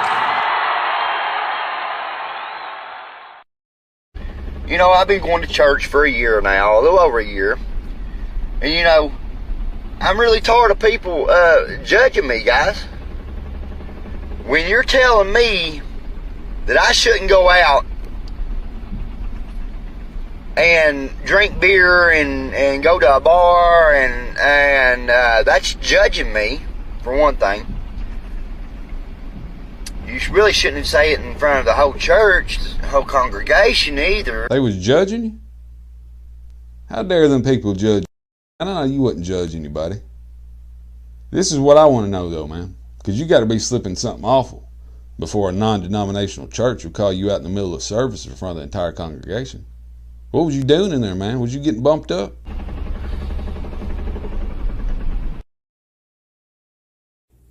Does the cost of food have you wondering what you're going to do?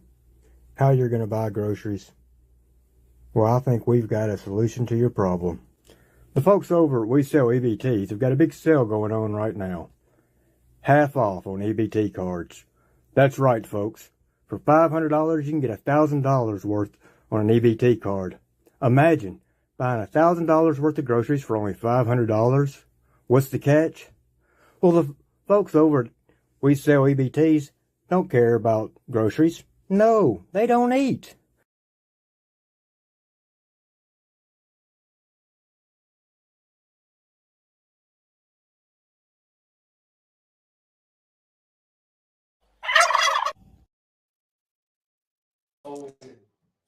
Well, that is it. So coming very soon. That is a real, documentary film. It should be finished up completely on Monday. Its running time right now is around 36 minutes, and I anticipate it will be around 40, maybe to 43 minutes. I had a movie, but Bobby killed it. Welcome back here to Chew Bubblegum. We are back. And for anyone, Carson, that may watch, that was me that played that. This is my show. Justin Wade had nothing to do with it. Welcome so back. I just want to throw that out there. Can I get a producer credit though? Could I help you with something? Well, yeah, man, yeah. My movie career is over because of Robert the Butcher, but Yeah. I would love to, get involved in something with a friend that would actually help me. I'm just. I did that pretty quick. I mean, really quick. It looks really good. Well, thank you. And it's creative. Thank you. That's your gift. Thank That's you. your talent. Whoa, Bowling. Whoa. Yeah. No. No. Billy Joe's here and he does that. And no, Bowling. No. But I sent you a private message, Wade. I love having you on, man. I mean, this is awesome. We're thank you very much. Don't get freaked out. He sent me messages about his privates all the time. No. Well, it it was in a private big message. It was a private chat. Oh, sorry. I'm having to zoom in there. I don't want no. That's what she said. We're going to talk about some unsolved mysteries. Now, 2 of these mysteries were actually solved by, we got 3 total. 2 of them were solved by Unsolved Mysteries, the TV show. Mm-hmm. One of them recently, and it was updated in May of 2023. That was such a good show. It's still on Netflix. Well, it is. And, I understand you're not going to replace Robert Stack, but there's an element to the show just kind of missing. I like the new episodes, but they need a host. They need to look really hard because it needs to be, you can't replace Robert Stack, but they need somebody to interact. It's such a good show. What was your first? Did you remember the first time you watched Unsolved Mysteries, the TV show? God, I guess it had been back in the 80s when it first came out. Yeah, in the 80s. Oh, what was your first thoughts when you saw that first episode? Because that was something me and my grandmother, that helped raise me, her, my mom, and my grandpa. We would watch Unsolved Mysteries, and then on Friday nights we would watch Dallas and Falcon Crest and some other show. So, as far as Unsolved Mysteries, I loved it. Now, my mother was into it real big because I remember as far back as and now this is America's Most Wanted, but Adam Walsh. So when the story of Adam came out, she had me right in front of the TV. So any of those shows like that came out, she wanted to make sure that I watched them. Learned as a young kid, to make sure how quickly something could turn from a good thing into a real bad thing. Not to wander off too far when we were shopping, from them. How just going into the next aisle could turn bad, being real little, such as Adam. So, yeah, she always made sure that my sister and I would watch stuff like that and just let it soak into our head, how dangerous. As much as a kid needs to enjoy being a kid and all, we need to know and have in the back of our head how dangerous it can also be. And so we always watched that. And now Dallas, that was my grandmother's thing. She didn't watch much TV, but you did not call her between, I think it was like 9 and 10 at that time. She wouldn't answer the phone. That's the same way my grandmother was. She wouldn't answer the phone. When JR got shot, oh my God, it was That's what I said. Goose is so long he knows who shot JR. Yes, I do. The thing about it is, where I live, every road in this community is named after members of that show. JR. Wow. Oh, that's awesome. That is awesome. Yeah, every Bobby, and so it's weird because the community, the clubhouse is designed after South Fork. That's what it South looks Fork. like. Yep. Name of the ranch, South Fork. A few years ago, me and my wife had drove out to pick my nephew up in Oklahoma, and we actually, went through a part of Texas, and we stopped somewhere in Texas to eat, and it's a really good place. And I was just like, looking for stuff that was around us. I'm like, hey, the Dallas house is 3 hours away, and the original Texas Chainsaw Massacre house is 2.5 hours away. She's like, forget it. I'm not going to either one of those places. I'm like, but why? She's like, I don't care. I'm like, oh, okay. So, but I thought that would have been a cool trip. One of the episodes that sticks out to me is, and this was reported by police officers in Ohio, and I've talked about it, I think, on the show before, where you had so many reports in Ohio, and you've got Wright-Patterson Air Force Base there, of a triangle object in the sky that, hundreds of people saw. And this was a featured story on Unsolved Mysteries. Now, fast forward to today's time, you go back and find those clips from Unsolved. That is the TR-3B. That is what it was. That is what they saw back then. And that's one episode that I absolutely just love. I really liked that one. And now with the new one, the sighting over the Great Lakes that I think I sent that in a message as soon as I watched that one.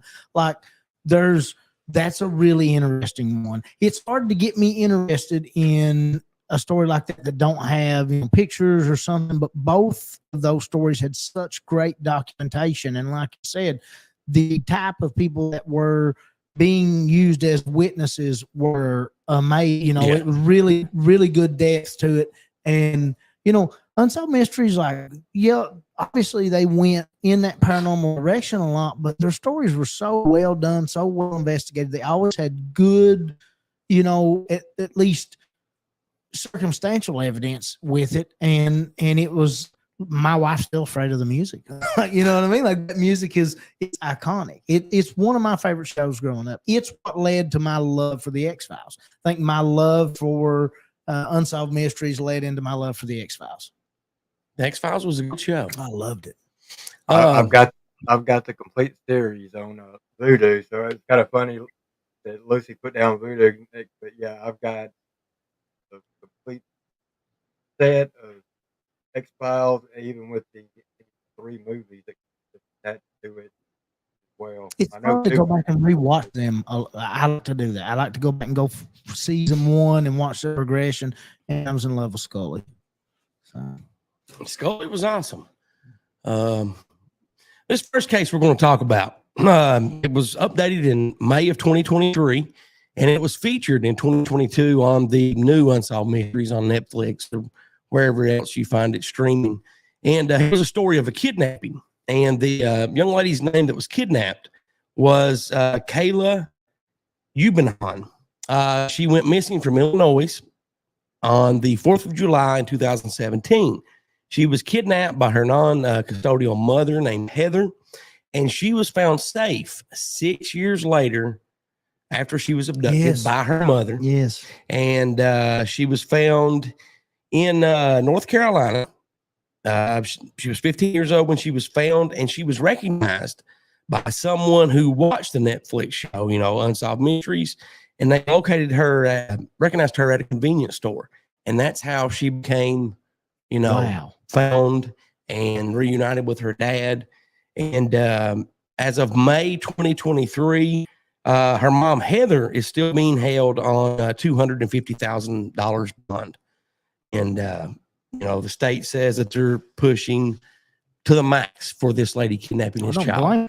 And that's, that's something that and you were talking about Adam Walsh, and we had an episode several months ago. Justin wasn't here, but I thought it was a really good episode where I laid out the facts why I thought it could be possible that Jeffrey Dahmer was in fact the one that kidnapped and killed Adam Walsh.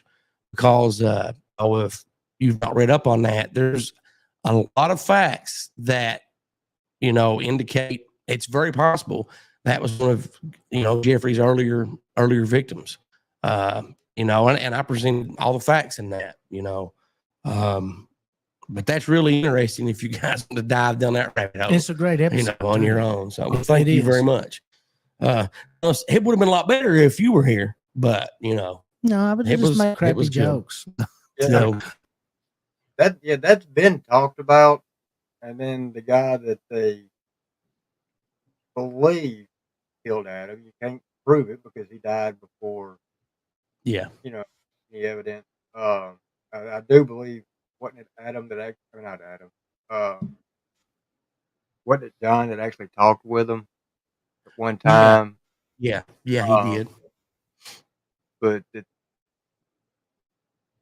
have a lot of evidence that, the circumstantial evidence, of course, that points towards him. And at this point in time, no one will ever know. I don't think,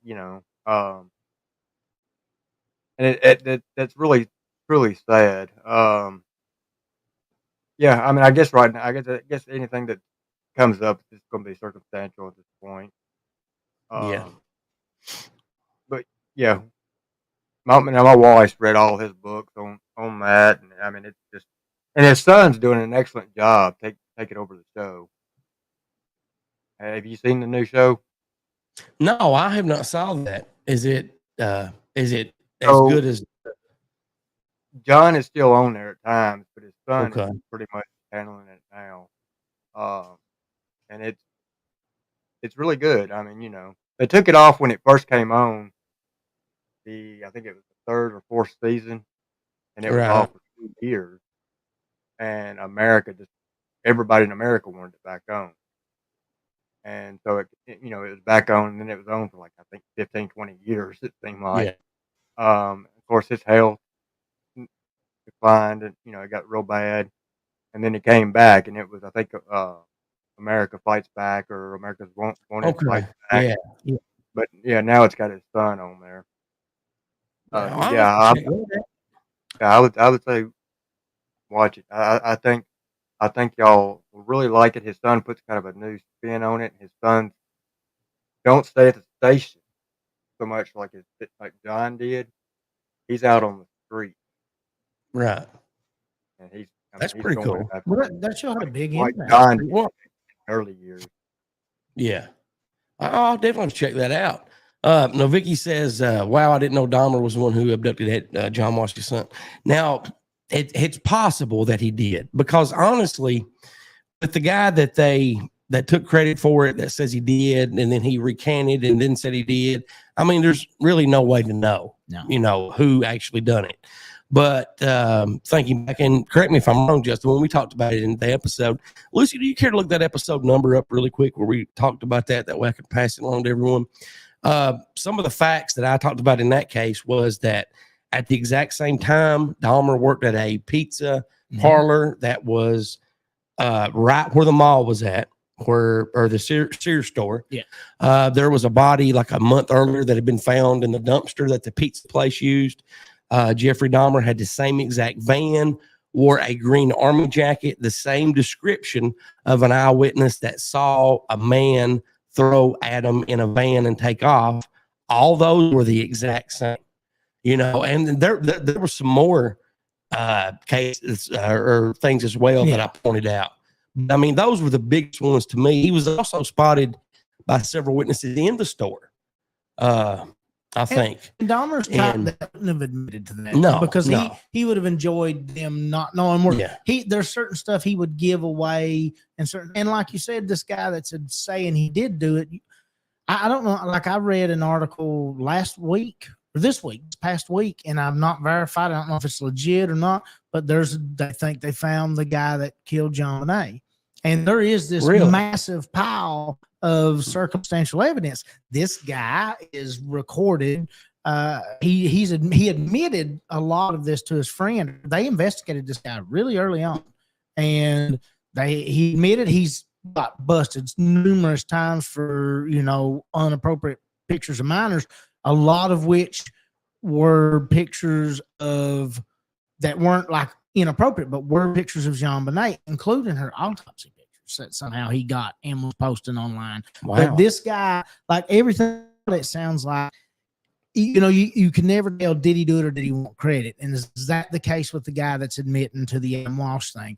Did he do it, or does he just want credit? Does he want to be infamous for something that he didn't do? Well, and like I said, there was a lot of things there. One of the things I remember too, this all came about, and the connection that made it that could have been Dahmer is because when the Dahmer stuff broke in the early 90s, there was a woman from Florida that lived there that was in Sears that day that was interviewed by the police. And remember, there was even police records where she described, she called the police department. Where was it? Was it Milwaukee that the Dahmer got busted? Yeah. Okay. She called them and told them that was the exact same man that had kidnapped Alan Walsh. But, and I mean, like, that's because she still remembered him. And there, I would think there's some validity to that. Oh, definitely. If it had happened in Florida where she lived, where she'd went, well, then you'll go, well, you know, because she's in that state, she assumes because this guy looks similar. But when it's all the way out there, you don't go, hey, I know I seen this dude. You know, like that's pretty strong. Well, you know, and that's a very traumatic event to witness, and that will be seared in your brain. You will remember everything. Oh yeah. You know, you will remember where you were standing, what you were wearing, what they were wearing, what, you know, stuff around you. I mean, you remember, and you may not think you won't, but if you have a traumatic experience like that, you will remember everything. So, oh yeah. I mean, like, and you know, like I said, if it being that far away to where she, you know, it's not just one of them cases of like they feel like everybody's guilty. Like this is the only time she said this is the guy. You know what I mean? Yeah. Let's see. This next one is also from Unsolved Mysteries. It premiered in 1988. There was a Melissa Mundy who was married to a guy named Jerry Strickland. They started a relationship. They met when she was 15 years old. She worked for a gas station. She was a clerk. And let's see. She became friends with a businessman named Elmer DeBoer. He was a courier and owned an oil company. Well, Strickland, her husband, murdered him and took $10,000 in cash off him. They ran away.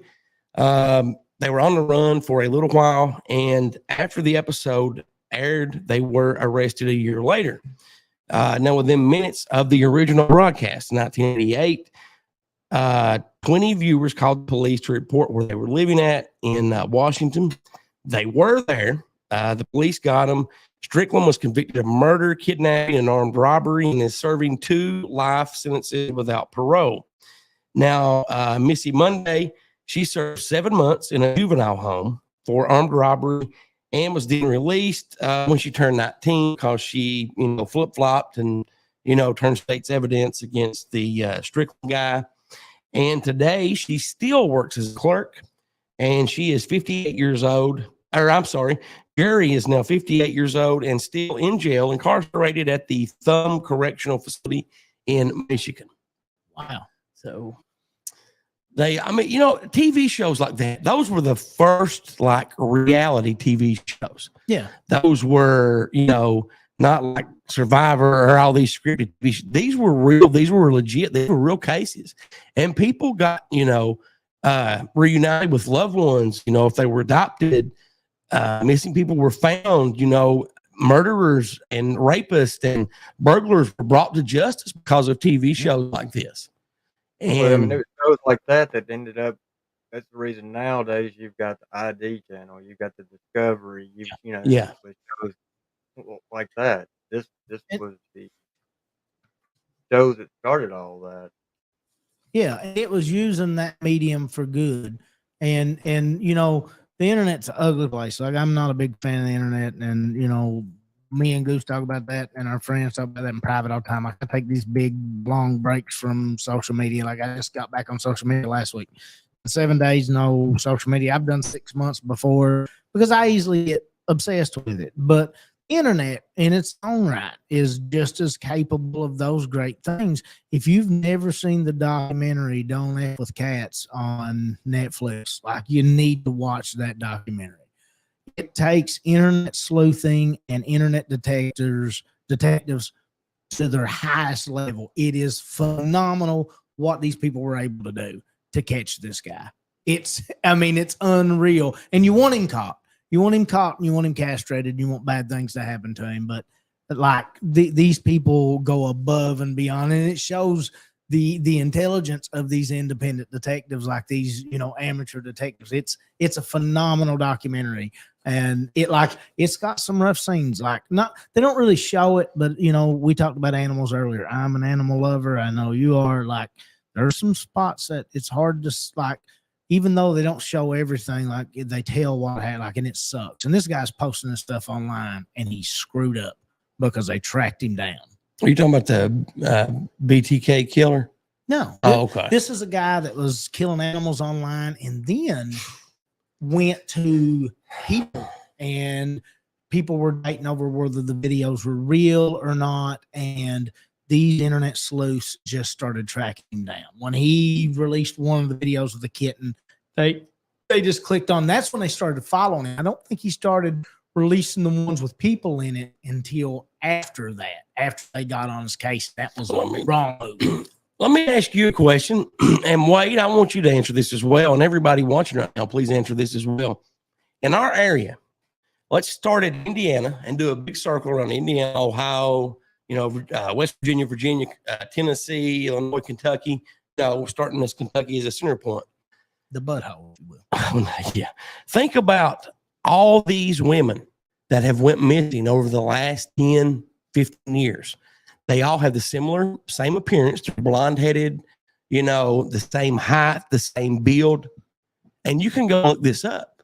And there is like now, and it's been a few years since I've looked at this, but the last count, there was like 16 or 17 that have been missing from this like 250-mile radius. To me, that makes me think, number one, you have a possible serial killer and that it's a truck driver.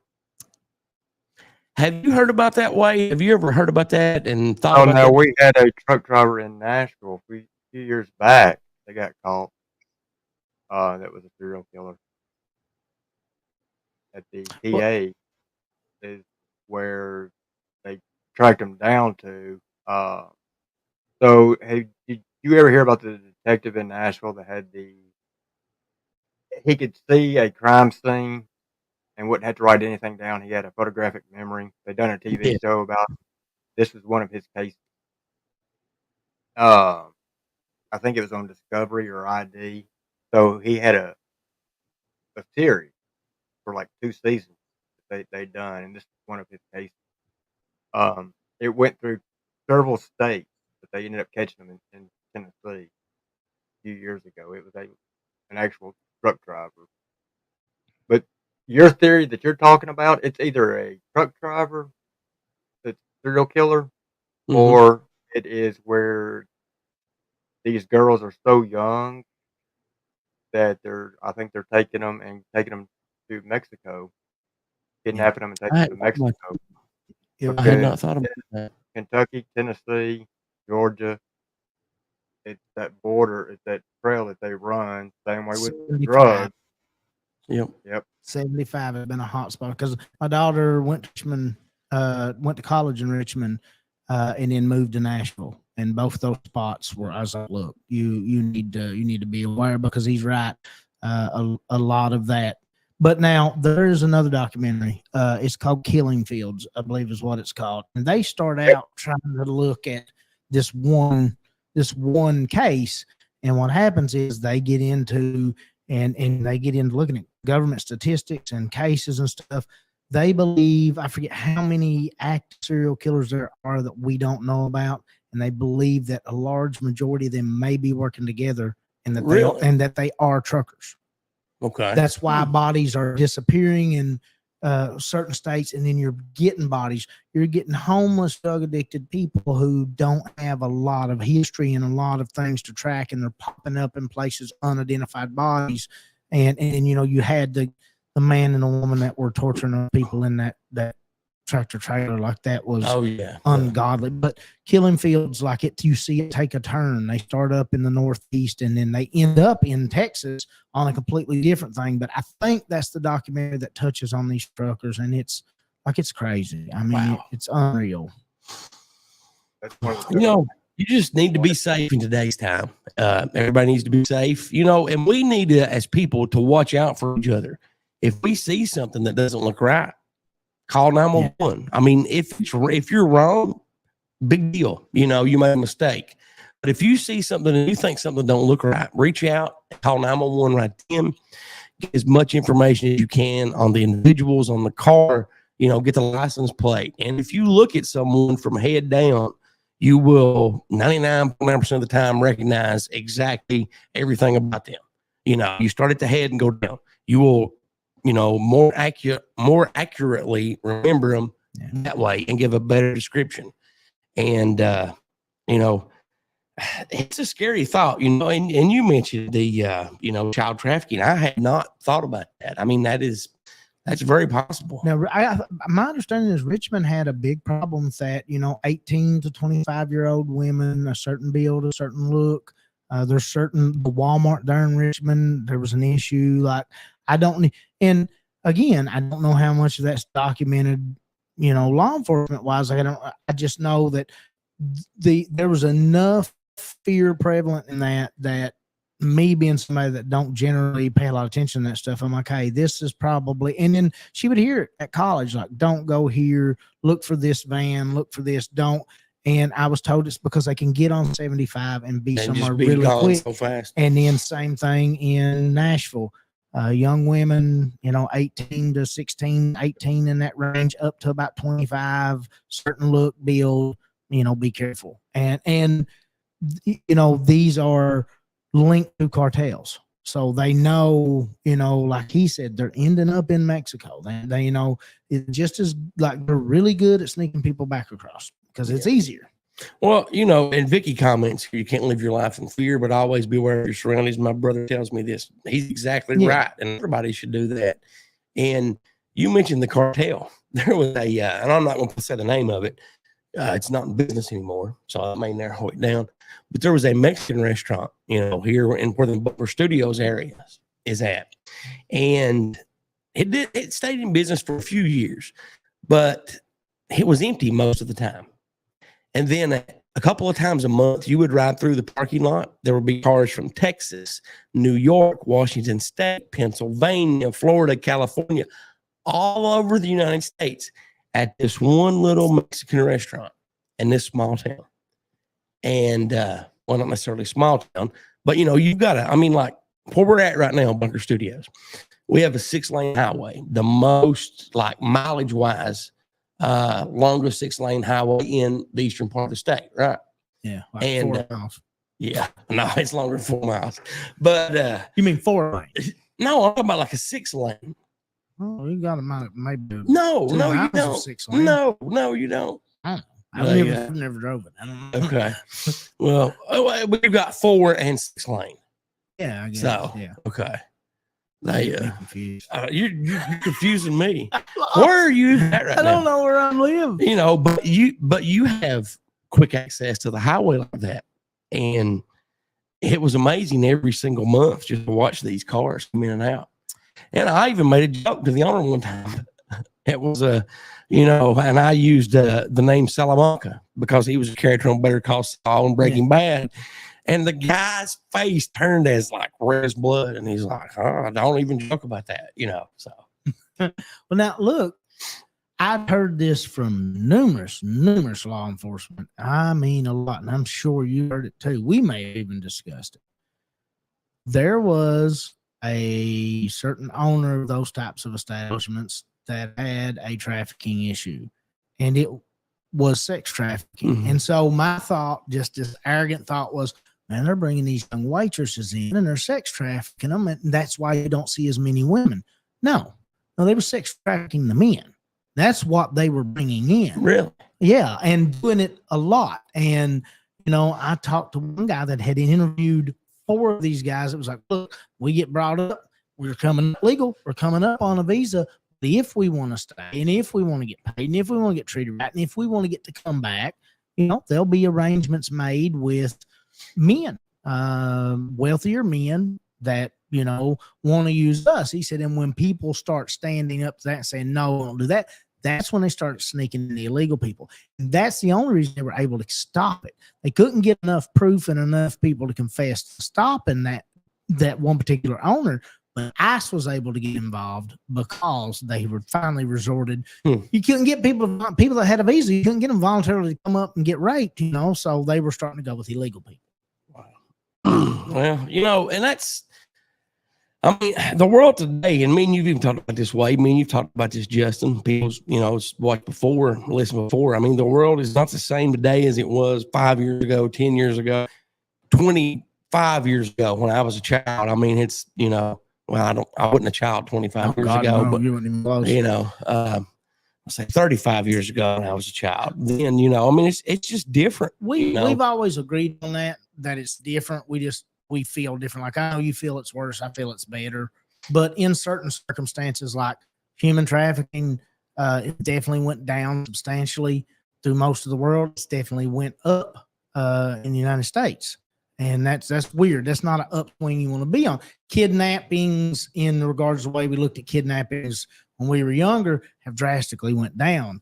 And then you factor in these trafficking, and it's like you're trading one bad thing for an even worse thing. I guess I don't know if it's worse, but it's a different type of thing to fear. It's almost like, okay, we got used to this one thing and we figured out how to help prevent it. And those parents are much more. My kids don't go out and play like I went out and played. Right. Like they just don't. And I think that prevented a lot of it. Whereas I think that moved from more rural situations to more city situations because there's more people to grab and more people to snatch, I think the difference between then and now, feel like the family values, I think have gotten, well, I think 35 years ago, it was better. I think family values seem to have went out the window more so now than what it was 35 years ago. As far as the improvement of the way the country is, with more treating people more equal, it's getting better compared to what it was 35 years ago, where people weren't treated as equal. Yeah. The way the country is being run, I agree with think it. better 35 years ago. So, because look now, you got to have both parents working 2 full-time jobs and better be getting overtime, and they're still struggling now. To where 35 years ago, you could have one person working, another person staying home with the kid.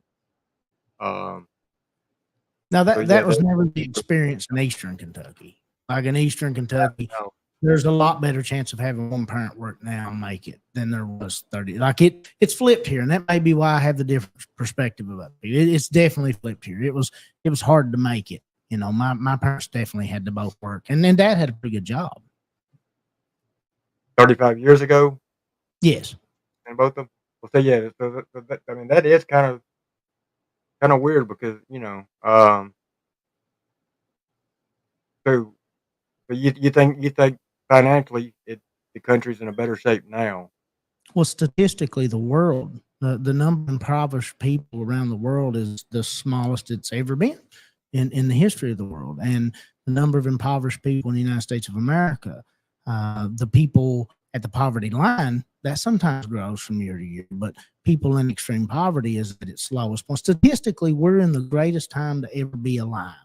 But technology wise, no, in all regards, in any way, kidnappings, murders, death by disease, death by almost every, even death by war, almost every metric that you can study, we're in the greatest point to ever be alive. But we suffer from something that people didn't suffer from 35 years ago. Woe is me.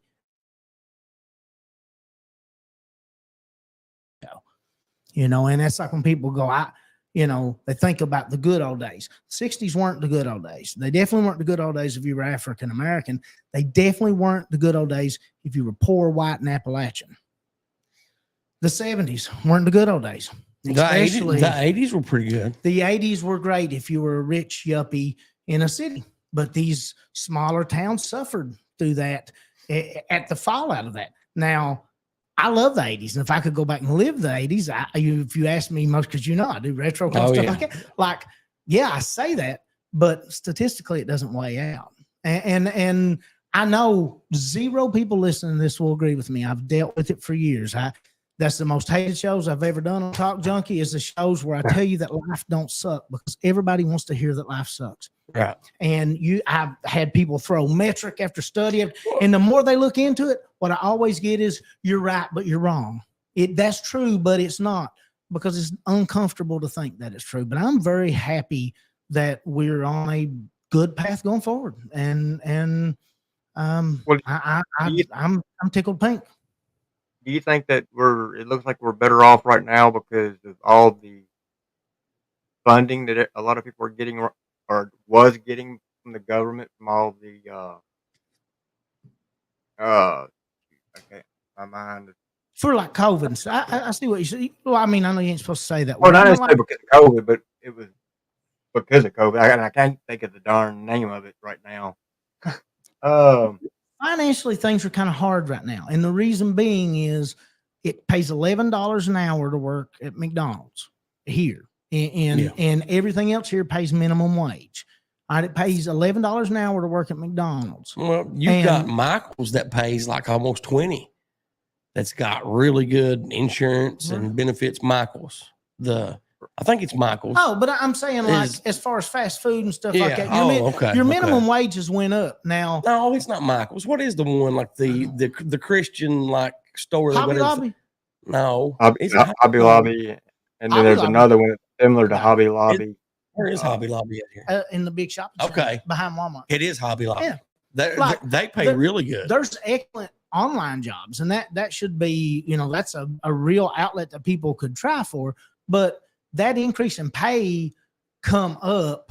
Back to the political.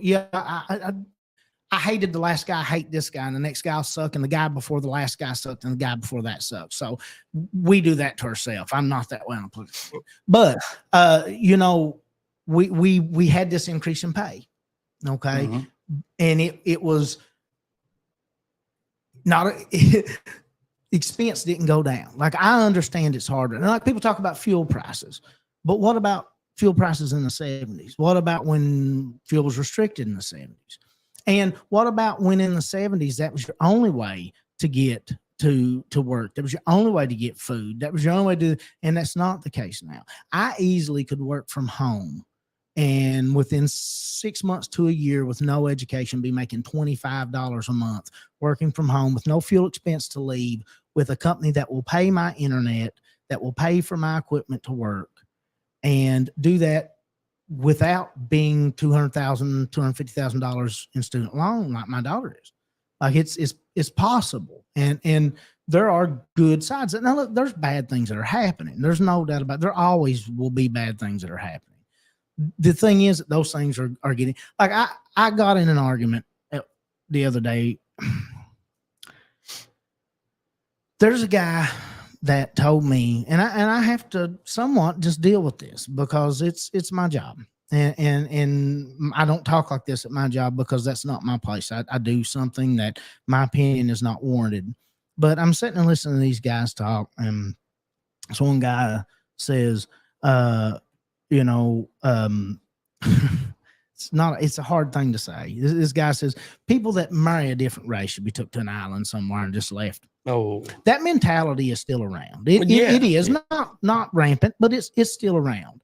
Now, in the 60s, you'd have got applauded for that. Possibly in the 70s.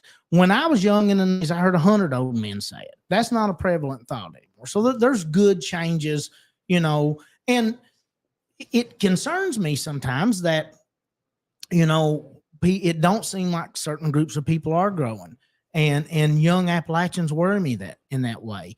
Whereas, I'll see young people that seem to be fairly open-minded and fairly positive about things. I had a 21-year-old kid the other day say, my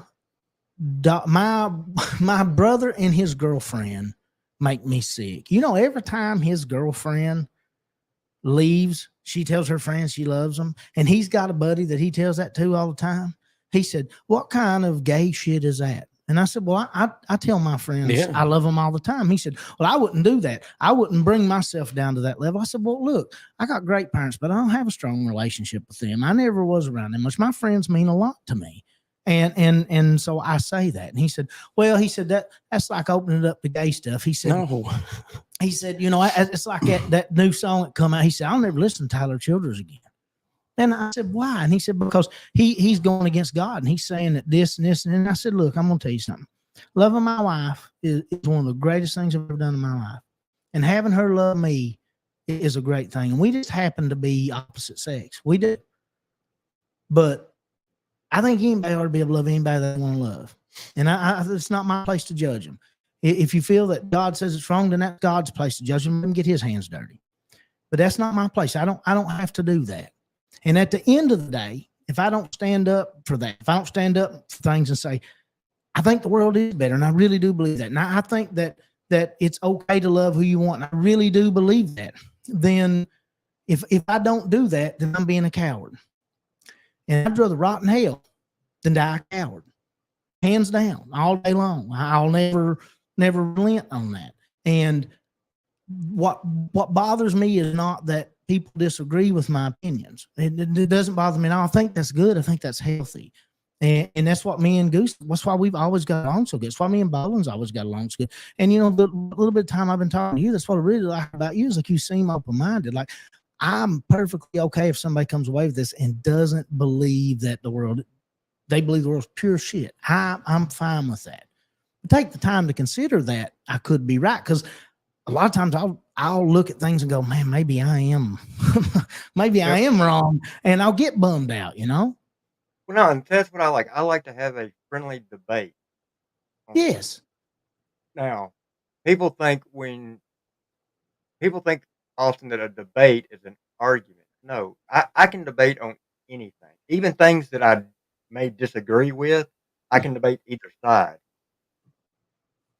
You know, that's the way because in school there was times we were given something and you had to debate a certain way. They would tell you, you know, debate this way or debate this way, just to see how good you could debate, whether it's something you agreed with or not.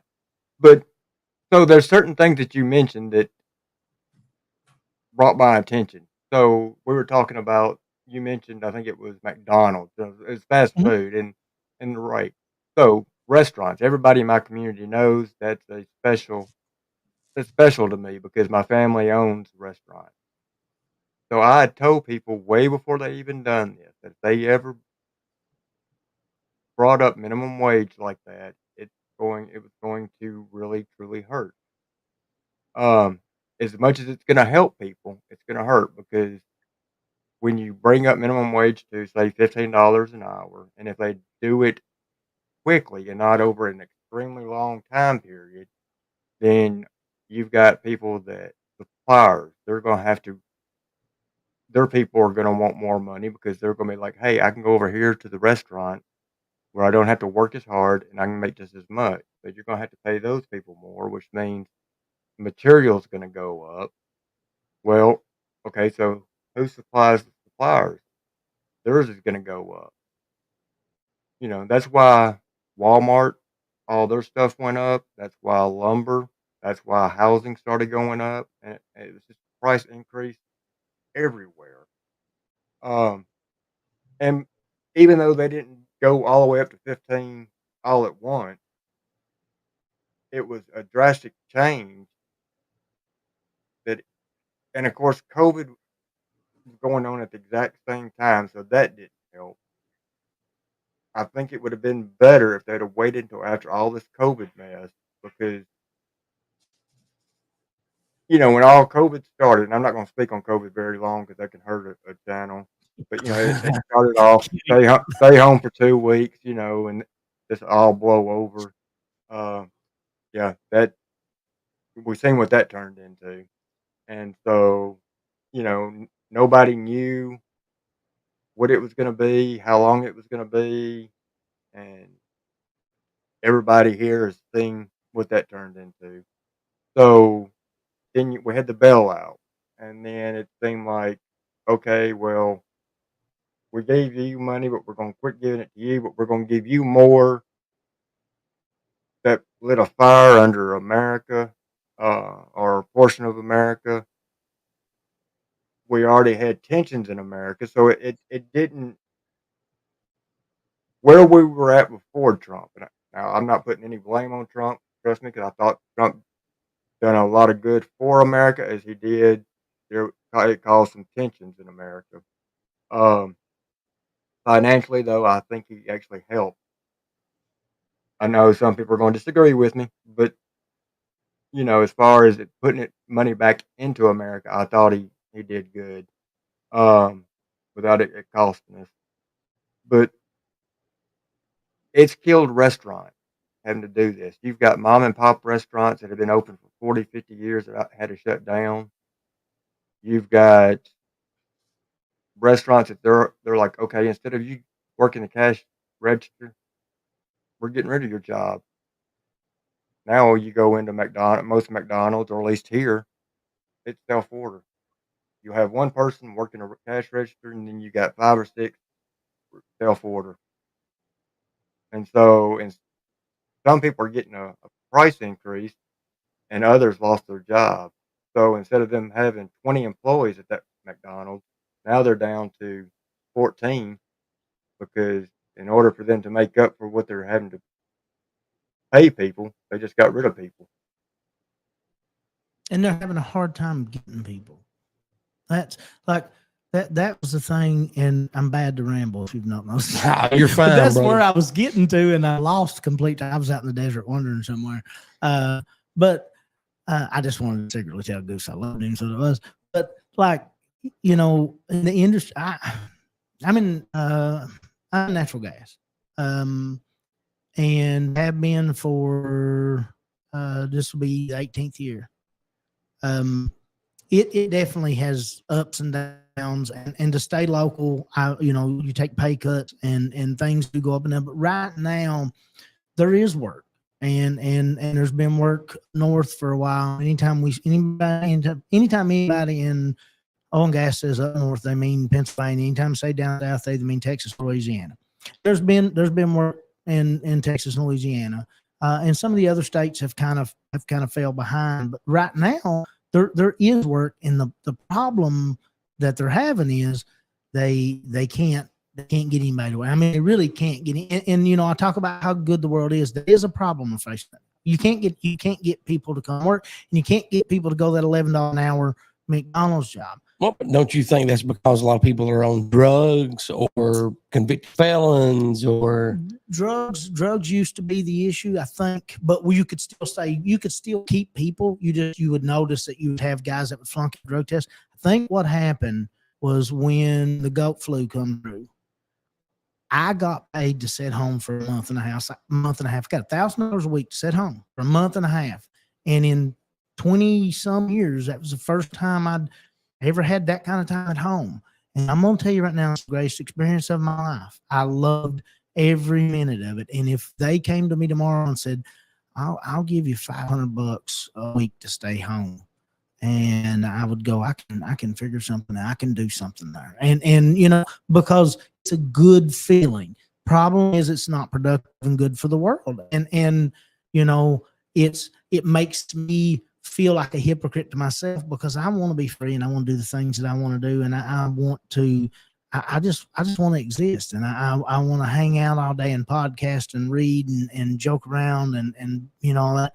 But I want to be a good husband and a good father. And I want to be a hard worker. And I don't know why I want that, but I do. And I've always wanted that. And I want people to appreciate and respect what I do for them work-wise and stuff. And you're having, I think a lot of people got a taste of that freedom, especially young people. And I think it's going to be hard for them to bring back, but that's what I love about humans. I think we might either just outgrow it and everybody just goes back to work, or we might come to a situation to where people got such a taste of freedom, they just go, all right, we got to get back to that freedom. And we find some way around this, like,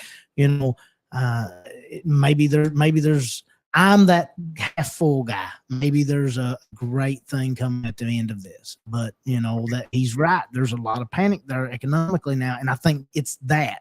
I don't think it's that the world's all that bad. I mean, the economy's not great, and you've got inflation, and you've got having to pay for the goat flu stuff, and you've got all these things. But I think also you've got that people got, because look, I wanted to stay home. I didn't want to go back. I really didn't. Now, if you owe child support, you would not get any of that stimulus money. I don't. You wouldn't. If say you owe not. back child support, you would not get any of that. Right. And if you owe back child support. Yes. So if you didn't pay your part, you wouldn't get. Well, I understand that. And you guys will find out a little later on how I know that. So, go He's ahead, my Wade. dad, You was and making Mom it. wouldn't let him have it. No. Oh no. With what you just said, and I'm not pinpointing this towards you or picking on you, but do you think it would be the responsibility of the government to bail out those people that got used to staying at home and getting $1,000 a week or $500 a week because they don't have the incentive to get up and go back to work? Absolutely not. We've not got to the point where that's an option yet. So you still have your responsibility, or you fail, and it's okay for people to fail. It's not okay to make a situation where people can only fail. And I know Bolin Cox would tell you that he thinks that is the situation, that you can only fail in the current environment. And I think for some people that might be true. I don't know. But I think for an uneducated hillbilly who just tried to outwork everybody I ever worked with, I may be hurting. I may have lost a lot of hours of my life. I may have a lot of bad things happen, but I had opportunity. It was there. And it just sucked going after. So if you are in a situation where in your area there's not an opportunity to thrive, then it's not right to just watch somebody fail. But if somebody's failing just because they don't want to put out the effort, no, I'm not that far socialist. Best thing about failing is it lets you know who you are, because at the point when you fail, you've got one or two options. You can pick yourself up, move forward, which lets you know what kind of person you are. You're not going to stay down. Or if you fail and you stay down, that lets you know right there you gave up. Yeah. So if you pick yourself up and move on and dig yourself out of that hole, that lets you know right there you're a winner, because you're not going to stay down. But if you give up and stay in that hole, you chose to just lose. You've given up. So failing is a test. What it is, if you fail at something, it's God testing you to see what you're going to do next. I agree with that. I failed most of my life. I really have. And it's the few things I've succeeded at. I failed as a husband very early on, and I think I'm a pretty good husband. And it's because I failed early on. I was young and selfish and lazy, and I think failing like that. I was 20 when me and my wife got married, and my daughter was getting ready to turn 3. I'd never been around a kid, didn't know anything about. I failed my daughter continually growing up. I was not the best dad that she could have had, but she was the best kid I could have had at that time, and it made me a better father for my son. So that failing her allowed me to succeed for my son. But in a way, me always acknowledging that and admitting that allowed her to be the person she is right now. I could not tell you how proud I am of my daughter and how hard she works and the person that she is. And I think that it was a little bit of watching me fail. So failing can be good for people around you. I mean, and until the game is over, I kind of reading that comment, but until the game is over, and that's when they throw the dirt on me, though, I just don't have it in me to give up. And I'm hoping that when I look at a person, somebody made the comment at me today or tonight in my live that they were comparing me and them, saying that they made a statement that I'm too good of a person, that I always wanted to see the best. about it. I'm like, the thing about it is, everybody deserves a second chance. Yeah. Because don't give somebody a second chance, you yourself may be missing out. Because that person may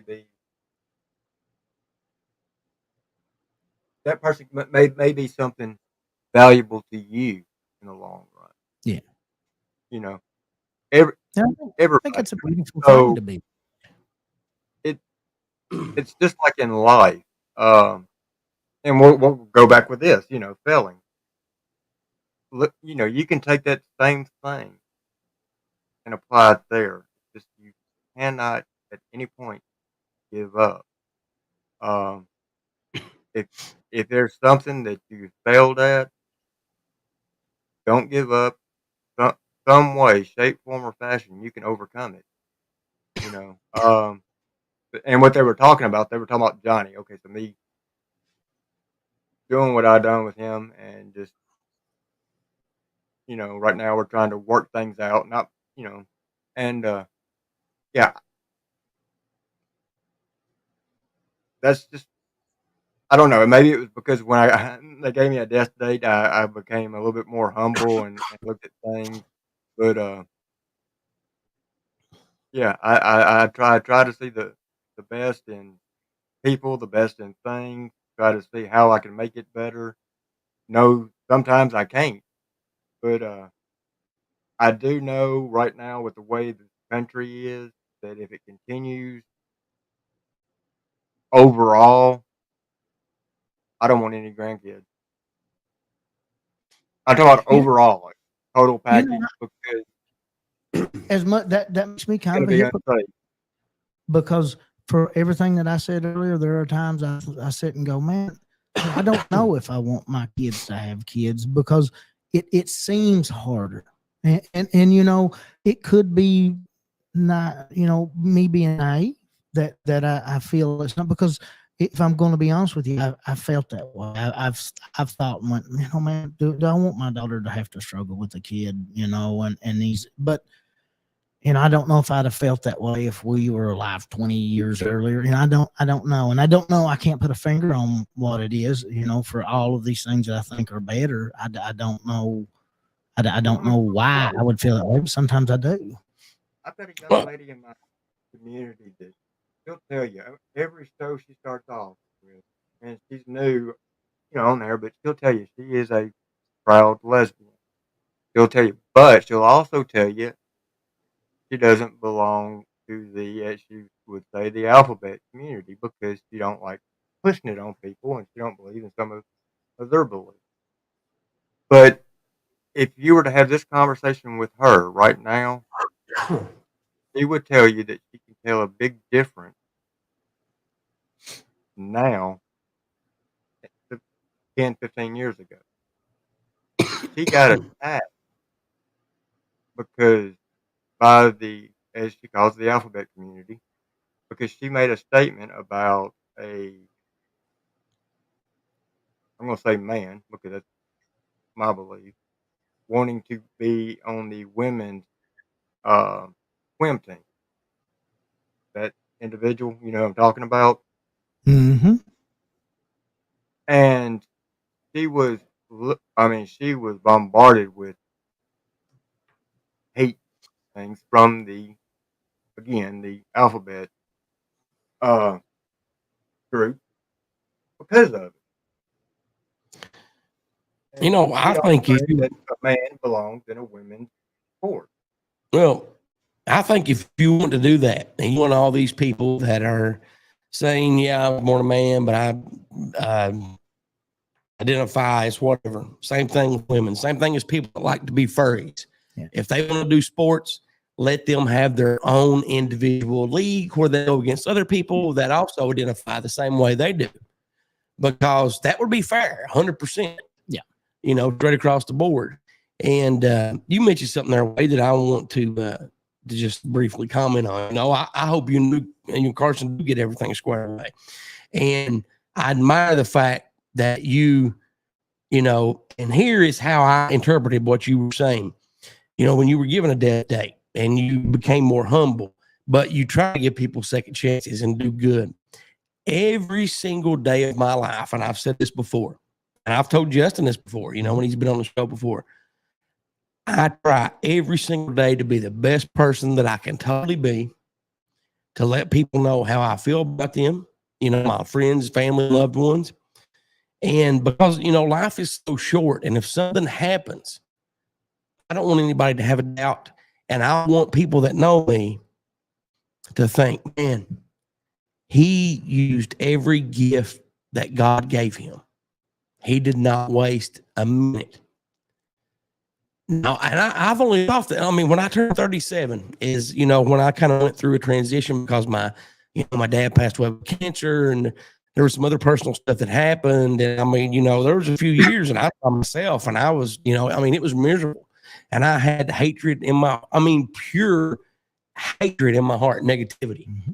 And it was killing me, because there was not one single day for about 2, maybe 3 years that the first thing I would think about when I woke up was 2 people that wronged me so bad and hurt me so bad.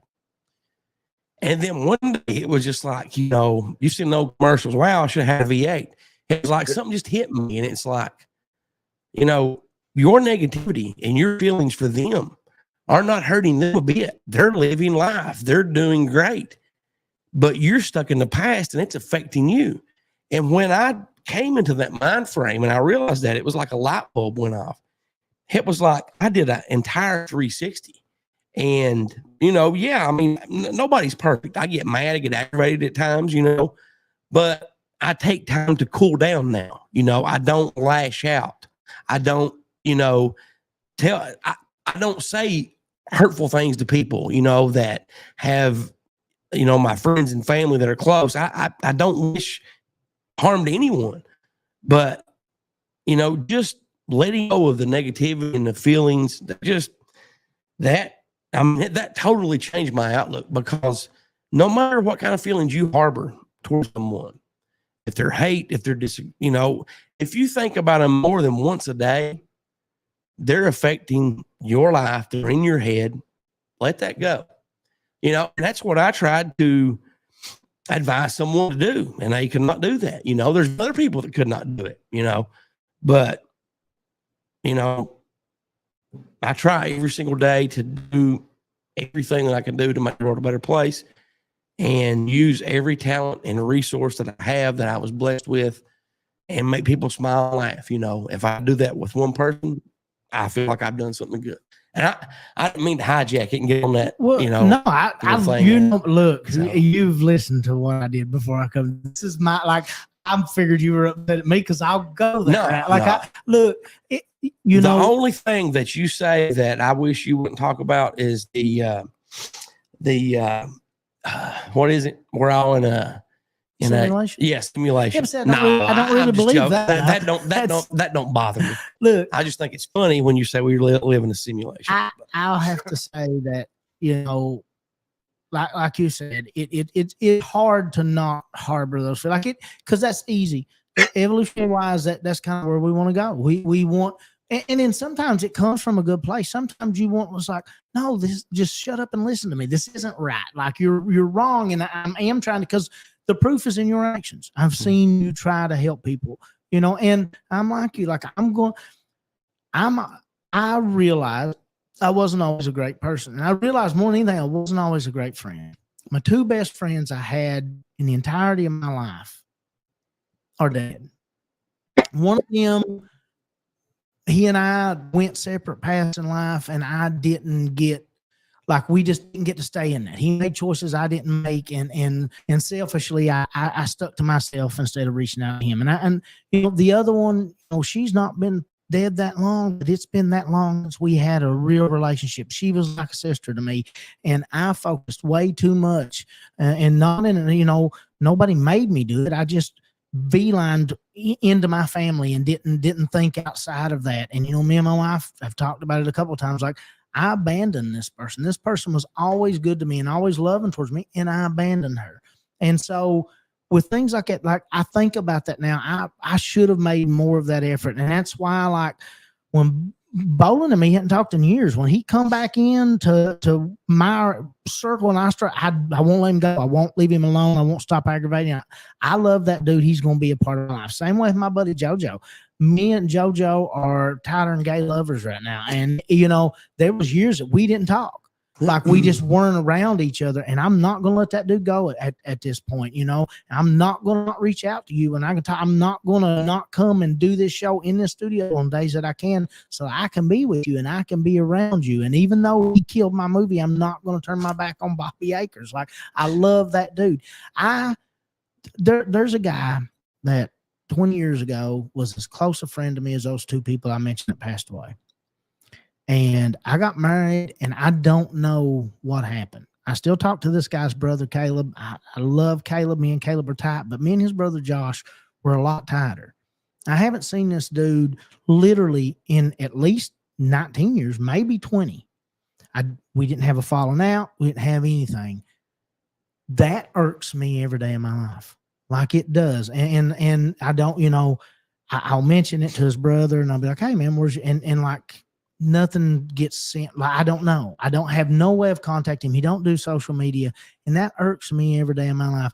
And I told my wife the other day, if I ever see that dude out in public, I'm gonna hug that dude. I'm gonna tell him I love him. I'm gonna say whatever I done, or if I done something that hurt you or made you not think of me the way you did, I'm sorry, because I've lost more friends than I want to lose. So you guys are stuck with me, and I don't, I was never afraid that dicks would accidentally taste good, and I couldn't stop. So I don't care a bit to tell somebody I love them.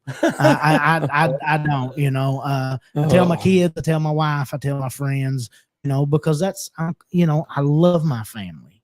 My family's not natural that way. We're not super close. So I'm closer to those other people. I tell everybody in my community, which what I refer to as my family, they are family, but I tell like Little Steeper that was in here earlier when we first started, which was a good friend and actually a neighbor. He don't live too far from me. Y'all hear me tell him, man, I love you, or love your brother, or whatever. I tell little me, little fella. There's all kind of guys that, y'all hear me say, man, I love you. Or so, and that's just, that's a family. These are brothers, these are neighbors, these are family that I just, they're brothers. They are they're my comrades. These are the guys that I'll stand not behind, to fight with. I'll stand beside, or if not in front of, to defend. If it came down to it, I don't care what my health is. So yeah, I know what you mean. There's a whole bunch of them. Miss Vicky, I'll stand up right there and defend her. The Kathy Blank, there's SC 420. They all know. So, yeah, I know what you mean. I'm not afraid to tell any guy in my family and my community that I love. And some people, they're just, I don't know if it's the way they're raised or if they're scared to say it to somebody. So they want to be tough by saying, negative things about somebody saying that. No, I'll tell anybody like that. And for like Justin and Bolin, his name, his username is LIL Little, and he's speaking to other people little. This is like an online people that are connected, that they like a family. Yeah, and they are awesome. Like the one he was talking about, his best friend, Little Deeper. I mean, he's a hell of a guy, great guy, and you've got him and Wade, and you've got Rusty and Rich. They're not littles, or they don't have it on their name, but you've got a hell of a community of people. And for the last month, I watch more YouTube than I do anything. I hardly get on Facebook, maybe every couple of days, but just it is just like, hey, I'm gonna check out and see what my buddy's doing. I'm gonna see, hey, what do you post? What's he got going on? And that's just, like Wade like I guess the second or third time we talked on the phone, I mean, I told him my whole backstory with everything that happened last year and what my train of thought was. And, you know, there's very few people that know the details that I told Wade. And, you know, I don't tell that to a lot of people. You know, I've told a rush version to a few I probably shouldn't have, but the entire thing, you know, Wade knows it 100%, you know, and that's one of those positives about the internet. It allows for that connection, like people that you may have never met otherwise in life, you know, And see, that makes a big deal. That's another reason that, I mean, I would have never done this had it not been for a creator that I was watching, and he talked me into doing this. And oddly enough, it was over Carson, you know. But so when I went from working 70 and 80 hours a week doing environmental cleanup to that being taken away from me because of this, I went for a year and a half, 2 years sitting here at the house, me and my wife, no communication with anybody else. And then this, to where I could get on here and do stuff like this live and have communication with people. And it was like, oh my God, you know, this old timer that don't even do FaceTime on a phone. And now I'm doing this. And it was like, and I met wonderful people. I mean, like I said, it started off with Rusty and Power Stroke and I mean, just all these great, and it was like, this is my way of communication to the outside world. And it was, I mean, because at that time, very few people would see my face because I always used an avatar because I think at that time I'd went from a 280-pound guy to 140 in 6 months. Wow. Actually 132 to be honest. Because the infection I caught in the hospital. But yeah. So I mean I was skin and bones. I literally looked like Skeletor. So yeah. But it's just the love that the community showed me, the support. They would call me and ask me, "Hey, are you okay?" If they had seen me on for 2, maybe 3 days, and it just they brought me back alive. My community is what nothing, just my family, my my wife, my son, my community, my family, YouTube family is what kept me going. You know, and that's one of the things that I admire about you and Seeper and Rusty and Rich and you know Power Stroke and all the rest of them. You know, and Vicky. I mean, I love Vicky Newman to death. You know, I think she's a great person. I think she's very smart. I mean, and it's just I mean, I love getting on YouTube every day. You know, just yeah, hey, I'm gonna see what my friends are doing, you know, and that's just an awesome feeling, you know. I mean, because, you know, I mean, I've always had, you know, friends, you know, like Justin Bowling, you know, Bobby, and there's sometimes Bobby, you know, and me and my son are really close, but I mean, as far as you know, and I belong with you guys and stuff, and it's just that connection. It's just when you see good people doing good things and putting out positive energy, it attracts me like I'm a light to a bug zapper. You know, I want to watch that. I want to learn about that. I want to be involved in that, you know, and it just makes me feel good and gives me hope that there's other people out there with the same values and morals and standards that I do that, you know, and from what Wade said early on there, he has the exact same outlook on life that I do and tries to do the exact same thing. And the world needs more good people like that. It truly does. It does, and less dick jokes. So more goose and less just. So you gotta have. Humor. I mean, without humor, this world would be. Yeah, it would die quickly. My grandmother, God rest her soul, 92 when she died, and up until 6 months before she died, she'd tell the dirtiest joke, sit at the back pew of the church telling them. That's what kept her young. And it is, you know, I mean, jokes keep me young. my grandson's 5, and I love aggravating. I love embarrassing him because I actually embarrassed him a few weeks ago. I think we were at Walmart. I think I may have told this story, and I jumped out in front of him to the guy that's going to look at the receipt, and I'm like, he stole that. He stole that because I had bought him a toy, and my grandson's face turns blood red. He's like, no, I didn't. No, I didn't. And the guy just laughed. And when we got outside, I looked at my grandson. I'm like, did I embarrass you? He's like, yes, you did. Don't ever do that again, Pops.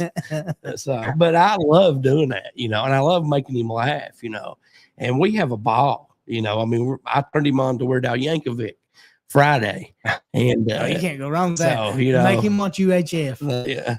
Well, he's not that interested in like TV and movies yet. I love UHF. I finally got my son to watch it, and it's good. And I did turn him on to Weird Al. So, yeah. But Wade, I want to thank you very much, brother, for coming on. I definitely appreciate this. We're going to wrap things up, and I appreciate y'all having me up. You are welcome back anytime. And thank you very much. I love talking to you. I love watching your content. I mean, you are one of the good ones, and the world needs more like you. I definitely appreciate you, and I'm blessed to be able to call you a friend, and I value that very much. And thank you very much for intelligent conversation. Thank you. It's nice talking to you. Maybe next time I'll be a little more, I won't be as tired. I'll be a little more interesting, a little more alert. Brother, you did great. Hey, man, we definitely want to have you on again, and we're going to, and if, you offered me the chance to hop on with you earlier in the week, I wasn't able to.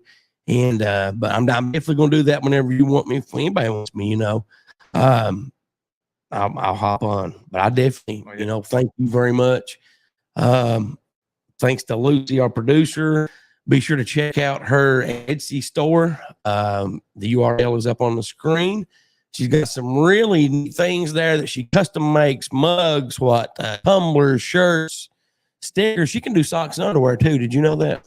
Ooh, can she put Boland's face on the crotch of my underwear? She probably could, but why would you want that? Because I like to look at something small and something beautiful at the same time. That is okay then. There we go. I guess that will Oh yeah. If you've not had enough of us, static and noise is everywhere. Like, obviously, if you're listening, you've got YouTube, you've got TikTok, you've got I don't know. You don't need to go anywhere. Just go to YouTube and TikTok.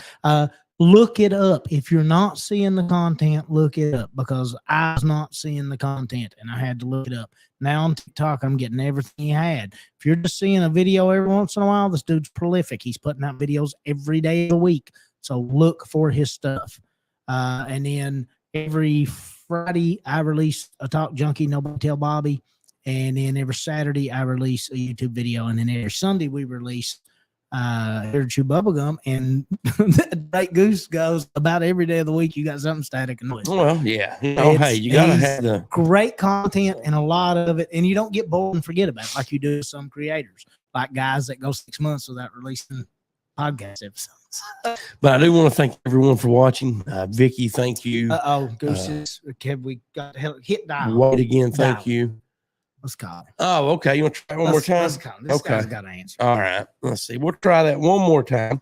While I'm in the process looking that up, everyone be sure to check out Scientific Fugacity with my friend Luke Fugit. Has a great podcast. You can find him on Spotify and check him out. Subscribe, follow, show him some love.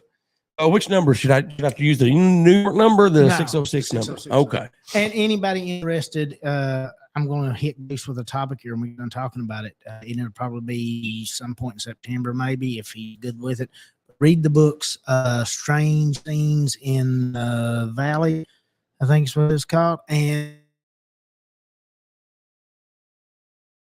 books, and you'll be more than prepared for the topic I'm bringing up in about a month or so. All right, here we're giving Carson a call.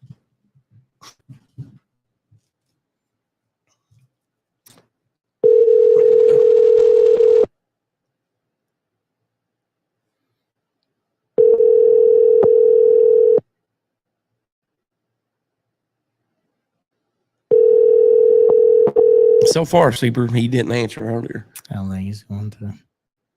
He's broke my heart.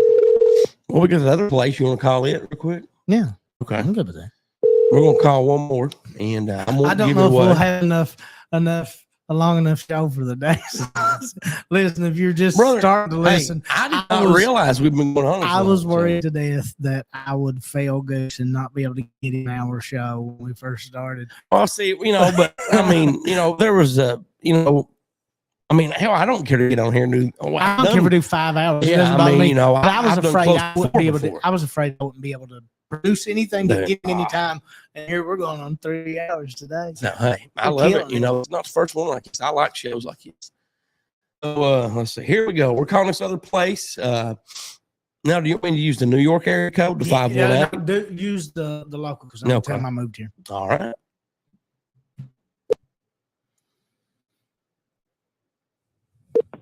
Thank you for calling Rural King. To reach customer service, press 0. Yes, sir. To reach the gun barn, your call is being transferred. Please hold.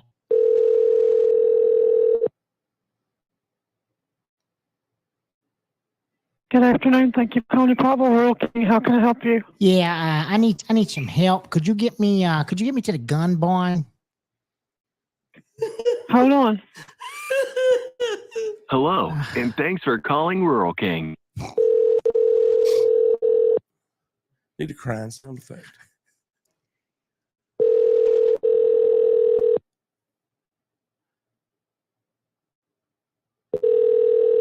You may cry like that in the background. Okay. They're not going.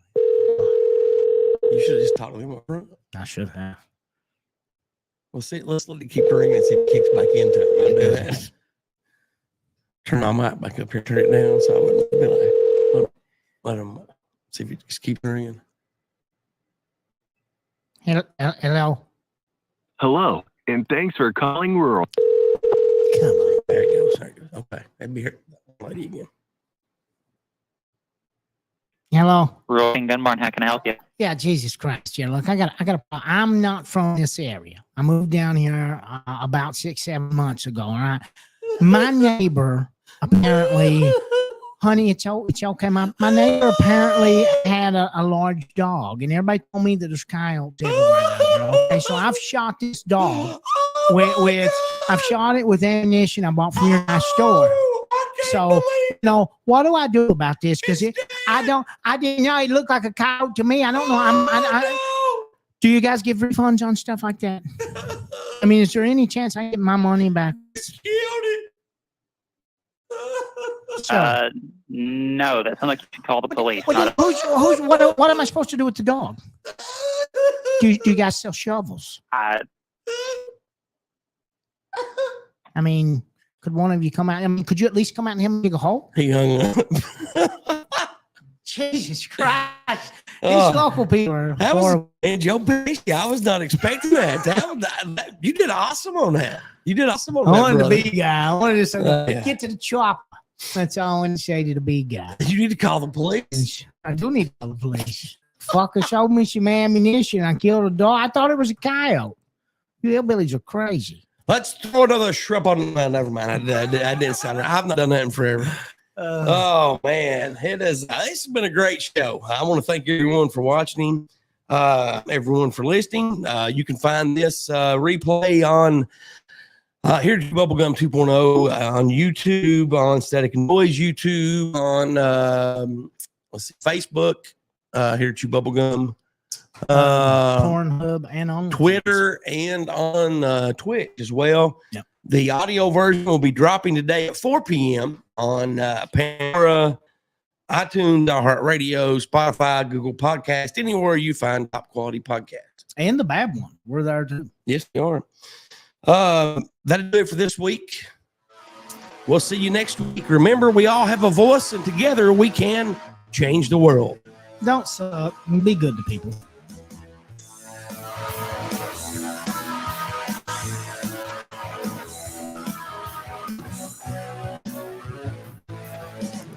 One day I'm up, the next I'm down. You got my head spin around around. Too much confusion, no one to blame.